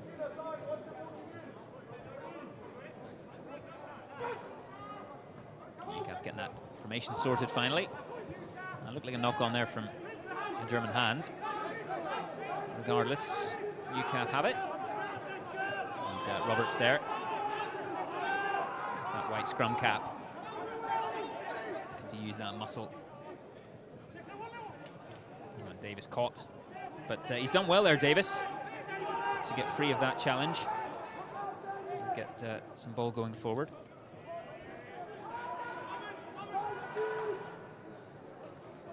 And Duncan makes the defender right up in his face there.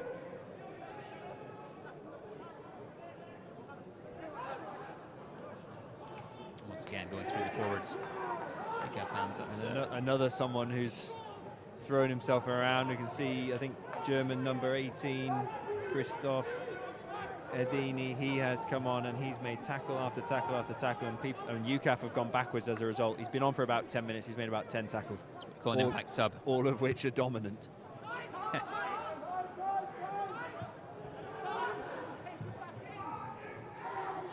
Robin Plumper there, driven back by Ramakita and Mallet.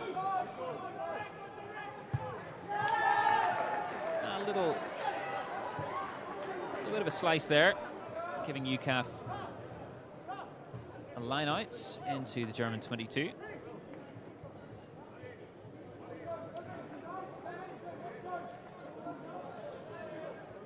Really good follow-up there on that kick. Owen Davis decides to bang it in the corner, and we get a little bit lucky with Robin Plum just dropping that, fumbling it a little bit, gives Ramakita a bit of time to get up there and whack him, and here we are able to launch in the German 22 as a result. Makepeace there with good hands, pulling that ball in.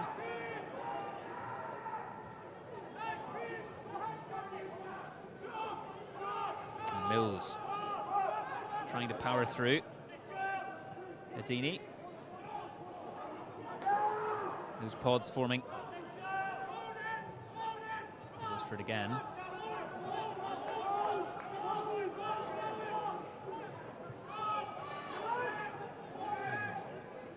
UKAF just edging ever closer here. They can keep the ball in hand. A bit of an arm wrestle forming here in mid-air.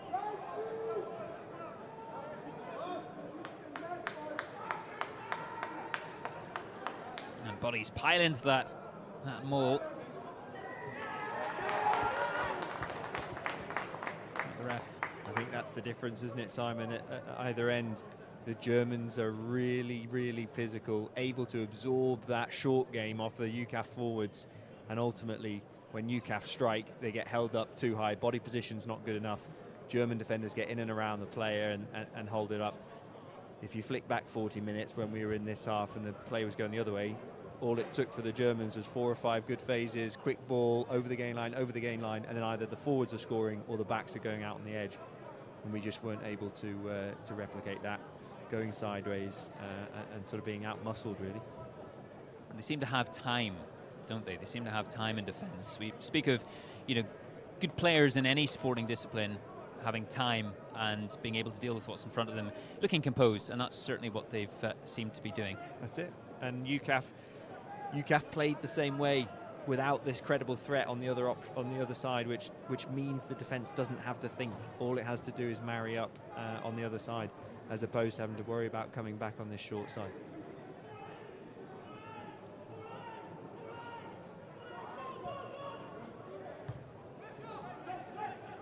Clearance goes right down the throat of Ryan Crowley. Oh, Duncan has it now. That ball isn't really to anyone in the end.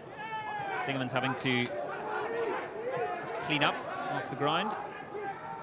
Crowley back in for some more work. Going to be as busy as he can from midfield. Mills.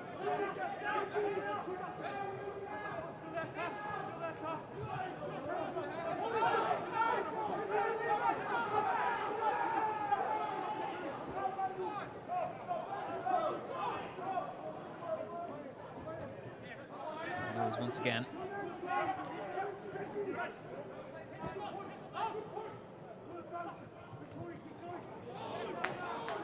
Fierce challenge there from Adini. You mentioned Will Reeve, his presence. Well, that was felt just now. Yeah. Not the counter-attack you want. When your one winger catches it on one side and throws it in the midfield to the fullback, he needs to connect with someone on this opposite edge. You can't throw a goose step like that if you're then going to pass the ball to the floor, I'm afraid. And then we've gone sideways, and you've seen on this near side, Ryan Crowley's got involved, perhaps once or twice too many times, so that when we try and attack the other side, he's not in position. And unfortunately, Owen Davis has not got on in the midfield, and it's going to give the Germans a really good attacking position just inside their half. So our back three have got to think about the 50-22. So we might see a bit of backfield coverage, but also enough grass behind the Germans for them to take a risk. So it's a really good area of the field to attack from, and I suspect they'll try and launch something.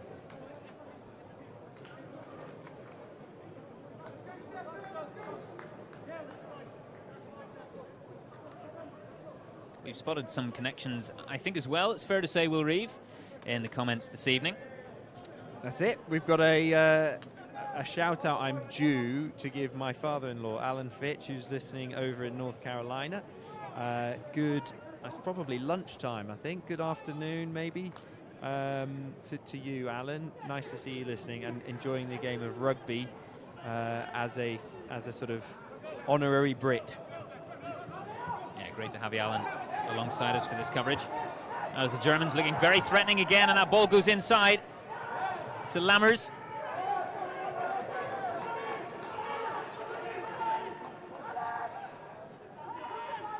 It's exactly what we spoke about, wasn't it? The back three having to worry about the backfield, and then they launch. There's a bit of extra space, and UKAF get caught with that. And here we are now defending in the 22. And it looked a bit loose there, but the Germans still have ball going forward. 5-meter line.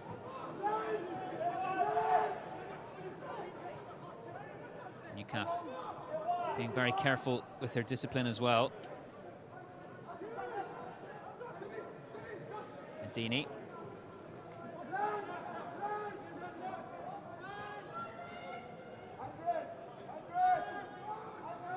Man again, Justin Rink. And Stein.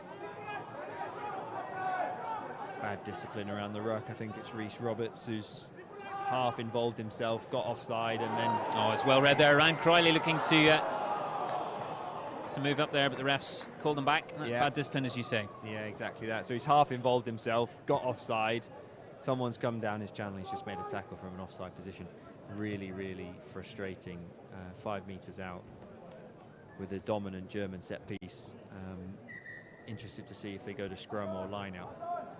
And any of those moments of ill discipline are exposed even more, you feel, in the final 20 minutes. Absolutely, the clock's going to run down, and all of a sudden a 10 points difference with 40 minutes of rugby or whatever it might be earlier on in the game isn't so daunting. But as we cross into the last 20 minutes, it's a big ask, especially as we've seen the pattern of the second half: score once, concede once, score twice, concede twice. So the boys will start to feel it. And what do we see here? Well, the Germans go and kick it over the posts to add a little bit even more pressure. But they're on their third goal kicker of the night. Alexander Brzezowski, yeah, lining up for this attempt.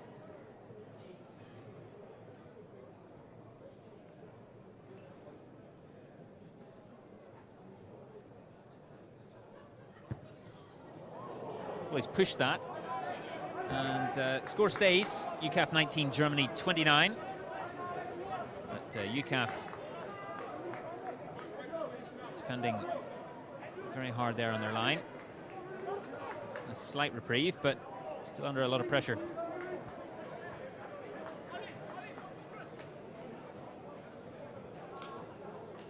Back onto the field for Germany, number 16, Jan Joseph.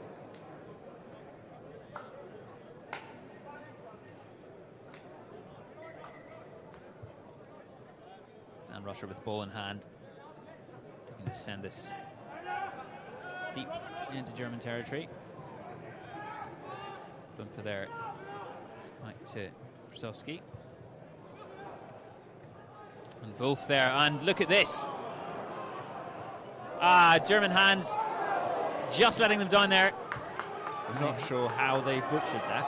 That was looking for all money like another try, and well, it's sliced right off Duncan's boot. But UKAF getting away with that. They had quite a few men over the Germans. 4v1, and we've got away with that I'm surprised he actually came back infield to the one player where the cover defence was. I think had he just gone outside, we might be looking at a run-in. But trusty Craig Duncan sweeping up at the back, not quite able to execute with his left foot there. Probably probably running a little bit too quick to go to a kicking process there and execute properly, but I think we've got away with that one just. You can see it there, he's another practice swing, like any good golfer. Another practice swing, that'll do it. Any good golfer, or... Not that I know, I'm not a good golfer, Simon, sorry. It's going back in the direction of your chat earlier about languages, isn't it? Build yourself up and then just calmly step back. Any good golfer or any good batter in cricket who's just played and missed, practicing that shot again. That's it. Well, here's an opportunity for Duncan to use that boot again, and this time it's a little more successful. Much more weight on it for Brzozowski to go and chase. And Duncan's well up there. He chases him right down. That ensures that his territory with the boot is counted. Stein. Oh, that's a good jackal there from UKAF. Yeah, they've won themselves the penalty. Very, very good. It looked like Ben Mallett there. Great work, great tackle. Ben Mallett comes in, wins the race, gets his head nice and low, gets a strong base. Can't shift him from there. Look at any good back row will take that.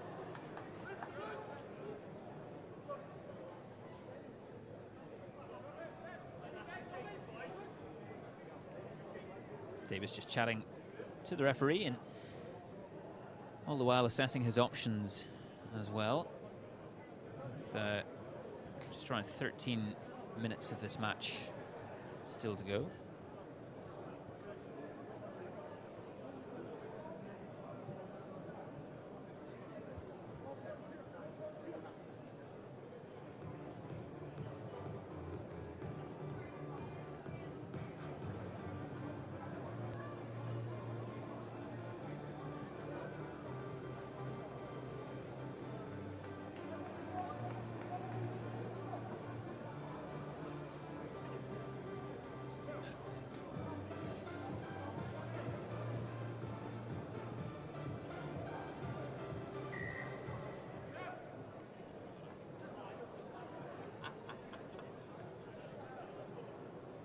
Davis eyes up the corner to get his side as close to the try line as possible. And he's done well there. With Williams, Rhys Williams, replacement hooker, trying to dry that ball, get any of that excess moisture off it. Give his men as good a chance as possible to hit back here with another try. It's into Hayton in the second row, and the ball not quite working there, but Williams himself looking to go, just taken down by that German defence.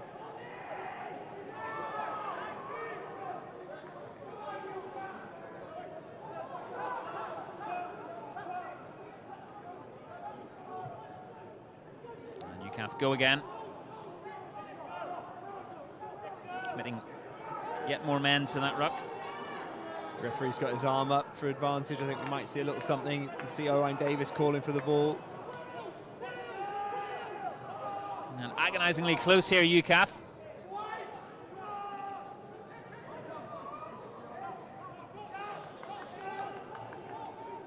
Still advantage being played.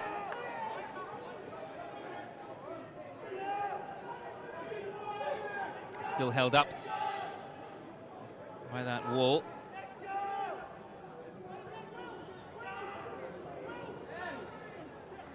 Here it comes. The German defenders pushing them back, but Davis spotting that space out in the right-hand side. And Crowley getting up there. And he scores once again.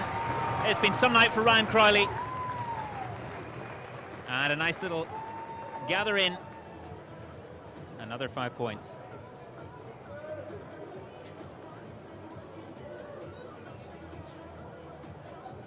Well, Davis saw the space and saw his man over towards the right wing, Ryan Crowley. He duly accepted. And add another 5 points for UKAF.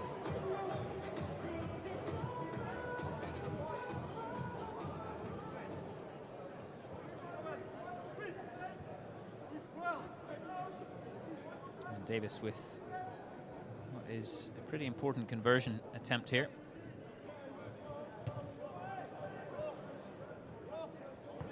which he makes, and adds the 2 points.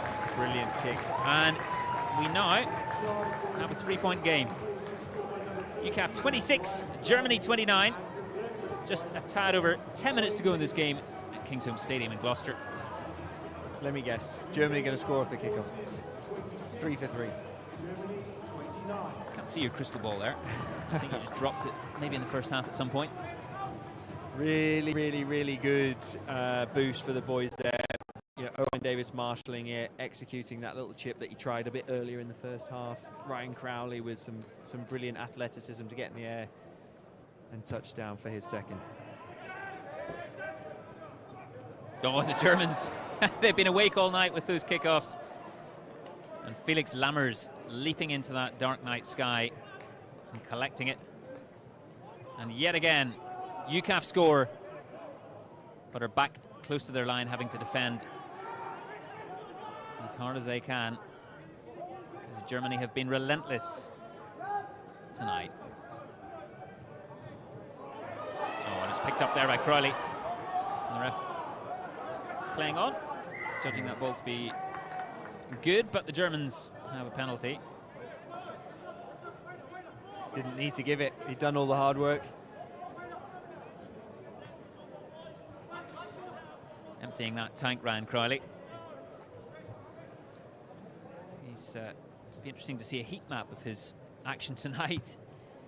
He's been here, there, and everywhere. Yeah, and I think he's moved out to the wing now, isn't he? He's playing where he's probably a bit more comfortable, defending out on that outside. Well, maybe he's back at 13 now. I think Owen Davis has come off after that great conversion. Looks like Dan Rutter's moved in, Setter's moved in, Ryan's moved in, and we've got a slightly different midfield now.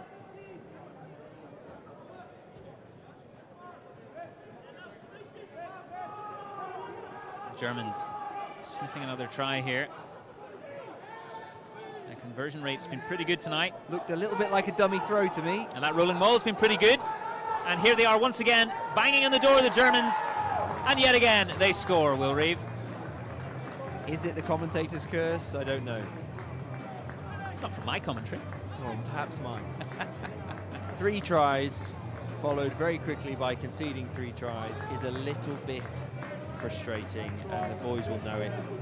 Not able to secure 2 kickoffs and a charge down box kick are, I'm not going to say unforgivable, but a little bit frustrating for the boys. And they'll know when you compare how much work they've had to put in to score the points, contrast that with how much effort the Germans have or have not had to put in to score their points. It will feel very different to 34-26. And as a coach yourself, of course, these days, it's the sort of thing I imagine has you pulling your hair out. Yeah, absolutely. There's a big pool of coach killers, right? And as a player, as a fullback, I struggle to sympathise for those that can't catch the ball because it's bread and butter through my narrow lens. So the 2 kickoffs will be of particular frustration, not able to compete at least for those kickoffs, because that's a 14 point swing catching those kickoffs. Game went back to 3-point match, and we've now returned that deficit to 10 points. UKAF 26, Germany 36, I should say. UKAF 26, Germany 36, with just over 5 minutes to go in this game in Gloucester.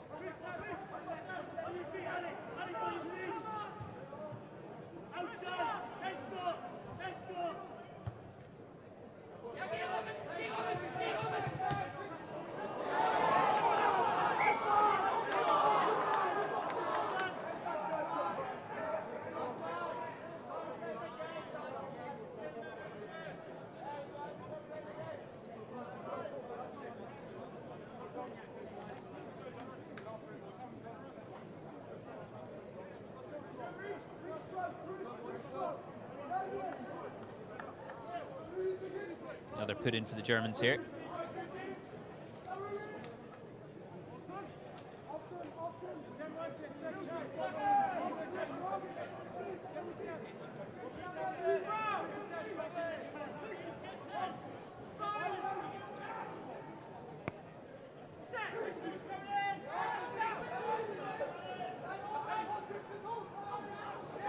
Germany wheeling that scrum around.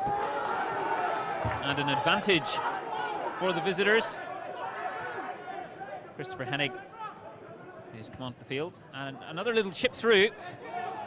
And it's right into the hands there of Leo Wolf. The grubber comes through, but Wrigglesford has it covered. And that looks like a pretty ferocious challenge. And the penalty comes to UKAF.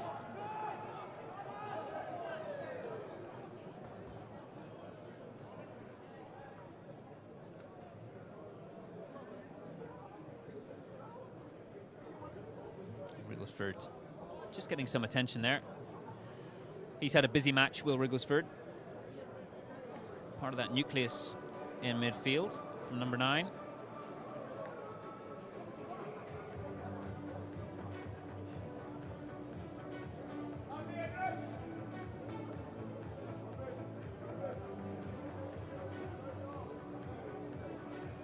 Well, it's that time in the match, Will Reeve, when players are just assessing the tank and seeing how much they've got left. And players just regrouping a bit here. Still a 10-point gap for UKAF. It's been a physical game, hasn't it? And I think it's starting to tell. Looks like both front rows might have done a full change, and obviously a lot of substitutions in the back line as well. But I mean, everyone's still jogging. We're going to this set piece with a bit of energy, and I think people will be excited to play the last 5 minutes. No one really wants the full-time whistle to go on a game like this. Great track under the floodlights. You know, really nice fixture, and the boys all want to keep playing. And they've been well tested tonight, especially those younger players coming through. First time in a UKAF shirt. They've come up against stiff opposition here. Now Makita. Oh, it's Duncan. And Dingaman's on the left wing. He's fending off that challenge there from Robin Plumper this time. And Chris Mills.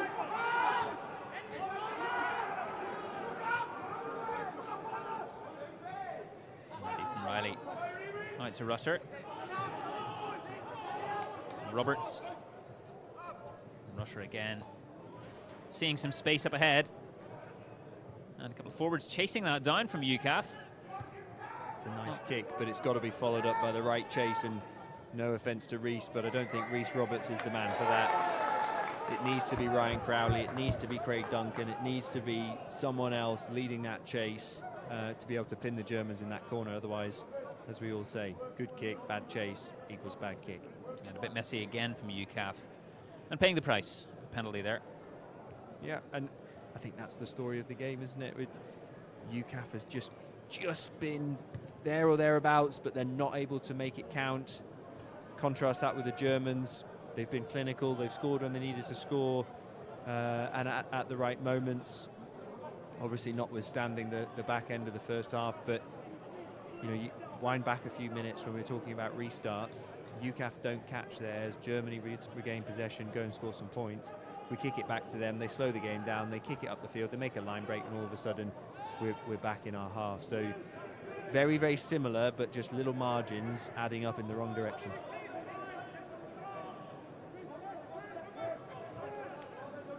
Plenty to ponder for UKAF, but not before they will have another opportunity here out of put-in, and in a decent position in the middle of the field as well.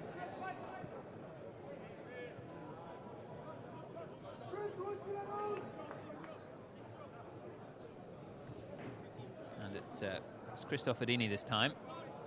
He's had a pretty good night so far, but just the hands letting him down there a bit this time.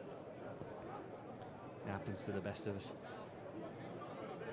But this is that position I talked about earlier on when the Germans were launching from the scrum. You're just in your half, so there's backfield to worry about, but also you've got enough of a risk appetite being in the middle of the field to attack, and you can see the Germans backfield kind of not sure what they're doing. This near side wing is kind of, isn't he in the line? And there's one defender on the edge, so here we go. Here they go this time through Duncan. And Wrigglesford just, well, the ball's evading him. And the ref calls them back. He's knocked forward there. You can see the frustration. Number 9. Craig Duncan still taking a knee. That That's a shame, because that's a real, I mean, you can see where they've made that pass 15 metres behind the scrum mark, putting Germany on the back foot, and if we're able to stick that, we're giving ourselves a chance. But, you know, as I keep saying, those little errors, little margins, not quite going in our favour this evening.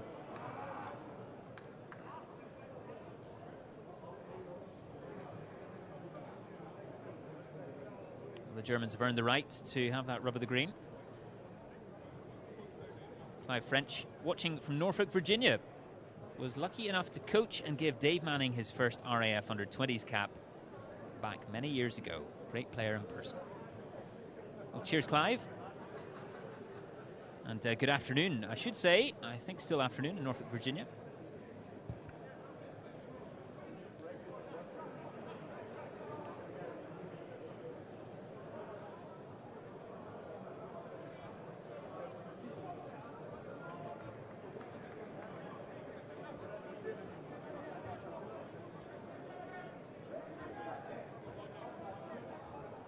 Boulders and Steel says Germany are building nicely in rugby union.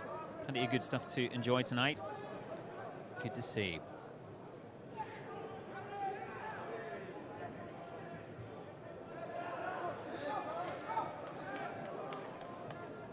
Jenny Thorne, please can Tommy's Lounge Huddersfield have a shout out, a veteran safe space with coffee and food. Ethan Riley in the team tonight, who's actually come on the field, and I think he's now playing at scrum half. So yeah, there's your shout out. Number 21, Ethan Riley. Good evening to you, Jenny, and all of you with us in the final moments of this game. Oh, and they're through again, and they've got men over. And we get through the hands here again, the Germans, and that's a nice bit of handling right out in the left wing. UKAF covering back as hard as they can. Bodies piling over there. Out there, isn't there? Some tired bodies in defence, yeah. The Germans, once again, wanting the final say in this match. It's been their match tonight, and once again, they get over the line and add another try to their impressive evening. Yeah, a bit of a frustrating way to end it. I can't remember who it was. Someone shot out the line, didn't make the tackle, allows that German attack to then pick off the defenders one at a time. Some really, really good support play just means they can keep the ball alive, and despite Will Wriggleford's best efforts, we can't quite hold them out, so that'll be a frustrating way to end. The better sides exploit those half chances, the mistakes, which is what those men in red have done all evening at Kingsholm Stadium. Just a final play here to see if they can add 2 points to their tally.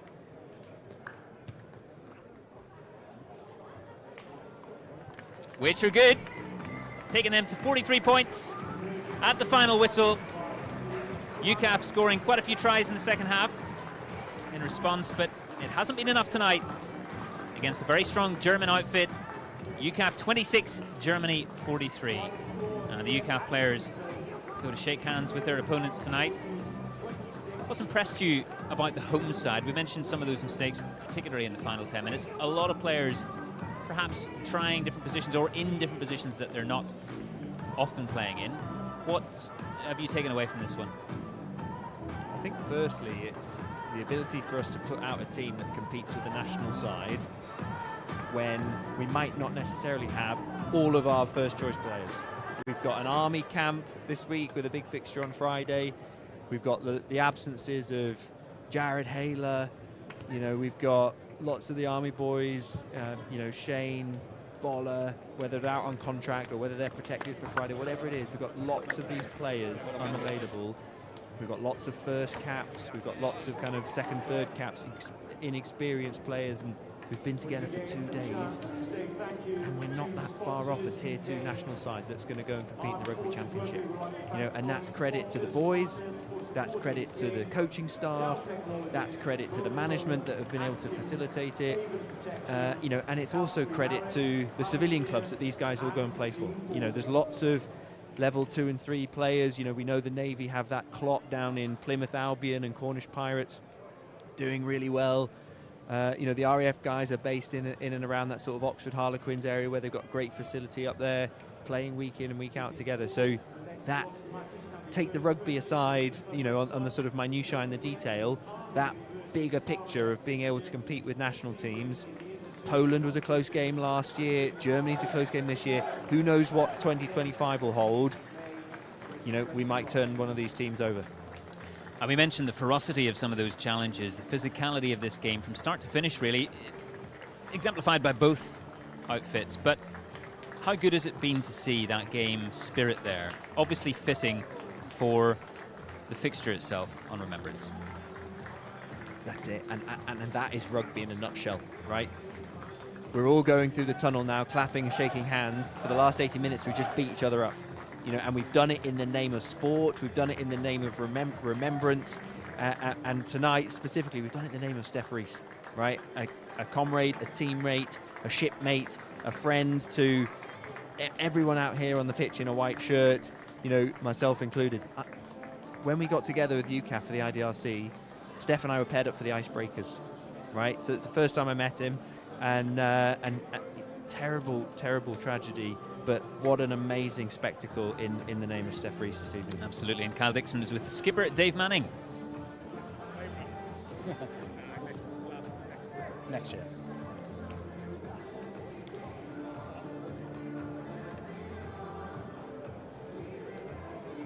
So Dave Manning, UKAF captain, look, a defeat overall, but I think a lot of positives to take from that against a really challenging opposition for UKAF.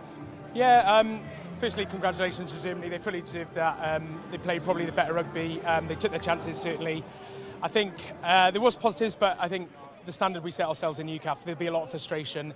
Our accuracy was off, if we're honest. And ultimately, we got punished. Every time we did get ourselves back in the game, we didn't tidy up our exits, and we ultimately conceded 3 times off following our scores. And you can't do that at this level of rugby, and we paid the price. Yeah, that key moment really, once UKAF do get sort of within one try and then they score immediately from one kick, and just maybe players not quite in the right position or anything like that. It must be quite frustrating, actually. Yeah, momentum's a massive part of the game, and again, we clawed our way back in. I think we were 17 points down in that first half. We got that try just for a half time, clawed our way back in, and again, it's frustration because you do all that hard work to get back in the game and then give away such easy points. I felt like we had to work for our scores, whereas we probably gifted them theirs, and again, that ultimately pays on the scoreboard. But there are positives. Again, it's great to come together for Remembrance, and really poignant with the German national team coming over. And I think it's been 100 years since we played international opponents for UKAF and combined services. So in terms of the occasion, it was a great day. Well, we'll let you get on because I think they're about to give out the Steph Rees trophy, which will be, I'm sure, emotional for everyone. So thank you very much. Thank you. The presentation ceremony here. The Player of the Match trophy in memory, as we've said, of Steph Rees, who tragically lost his life in France last year, representing UKAF at the International Defence Rugby Championship. His father, Jamie, here tonight to present that new trophy. A nod to the player who the consensus has found to be the best tonight, and what a fitting tribute to Steph. A fitting point to Remembrance as well. And Ryan Crowley, a couple of tries tonight, been very impressive in midfield. He's been here, there and everywhere on the pitch and receiving that trophy. That trophy which is presented to him, as well as a little plaque he gets to keep as well. Just remember this match. And of course some of those players in the UKAF camp have been very good friends with Steph Rees. Will have been in France last year. And what a lovely way to honour his memory and ensure that his rugby legacy carries on in UK Armed Forces.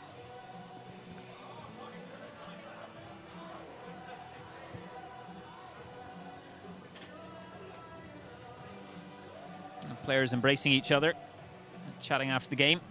As for the match, well, it went the way of Germany, 43-26. Plenty of food for thought for the UKAF boys. They certainly played their part. And quite a few enterprising tries. Good performance, Will Rigglesford. Another at number 9 tonight.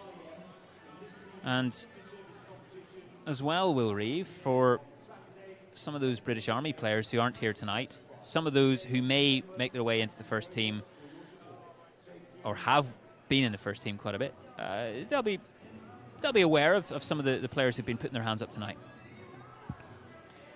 They will, and not only are they fiercely competitive for single service jerseys, but it's equally more competitive, equally if not more competitive for one of the white jerseys you can see down there. And yes, it was the IDRC in 2023, which feels like yesterday, but we're not that far off 2027 when the team are going to come together for the next IDRC and go and play. There's only a couple of inter-services sort of campaigns before that, and straight away you can see down on the pitch there that Scott Makepeace, who hasn't been around a long time in UKAF rugby, is leading that kind of post-match discussion, and there's a lot of leadership around. There's a lot of individual talent and experience, and people will know that shirts are not a given. And was it Ian McGeechan who said it's not the shirt you put on, it's the shirt you take off, right? It's never been more a true word. So yeah, there'll be a lot of boys thinking about that. Last year's fixture at this time of year, Remembrance match against Poland out in Gdynia. That finished 17-14 in favour of the home side. This tonight, much more of a feast for the eyes, much more to enjoy in terms of open play, and many more opportunities for those UKAF players, as you say, Will, to understand the moments that just got away from them. Where to be a bit more clinical when it comes to inter-service rugby, their club rugby. Absolutely, and if you look at the try-lights and the moments at which UKAF conceded points, it's not systematic, unadjustable issues. It's things you can change very simply. Box kicking, catching a restart. If you do those three things as you would plan and as you would do 90% of the time on any training ground, then you've saved yourself 19 points. 3 tries and a couple of conversions. That's the difference in the game. And, yes, there's other parts of the game, and we spoke a lot about the physicality and the Germans nudging us backwards in defence, and then us not able to get over the gain line in attack. But we found the means to score 4 tries. And unfortunately, we just gave the Germans 3 tries that they shouldn't have had. Even if they'd scored one of them, it's a much closer game. So yeah, there'll be a lot of positives for the coaching staff to take away, from the technical detail, but also from that bigger concept I've talked about competing at this level. But then there'll be those the frustration. They'll be driving home tonight and they'll slap the steering wheel because they'll be so frustrated. They'll think about, why didn't I just jump in the air, and I probably would have stopped 7 points. So yeah, a little bit of frustrating, albeit, right, we never fail, we learn, right? So they're going to go on and be a bit bigger and better next time, I'm sure.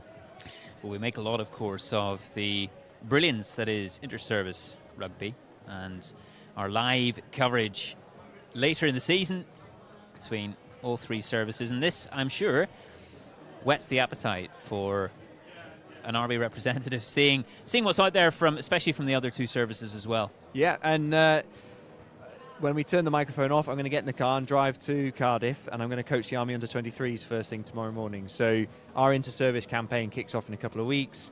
RAF and Royal Navy a week ahead of us, and then we're going to go and play at Whitney against the RAF. We're going to go and play at home in Aldershot against the Royal Navy, and that first inter-service campaign of the season will be wrapped up in the next 3 weeks. And some of those boys, exactly as we saw with Jack Wright, some of those boys will go and play in senior inter-service 15, maybe even this season, if not, in seasons to come. So it started. The ball is rolling and getting ever faster, and the boys will be really excited.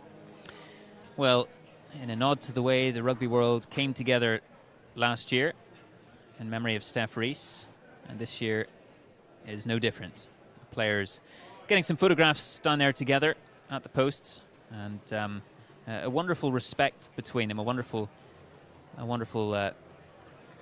atmosphere that's been enjoyed by us all, and hopefully all of you joining us tonight for our live coverage all around the world. And thanks for your comments that have been coming in as well. So from all of us here it's goodbye, and we've plenty more live sport coming up very soon.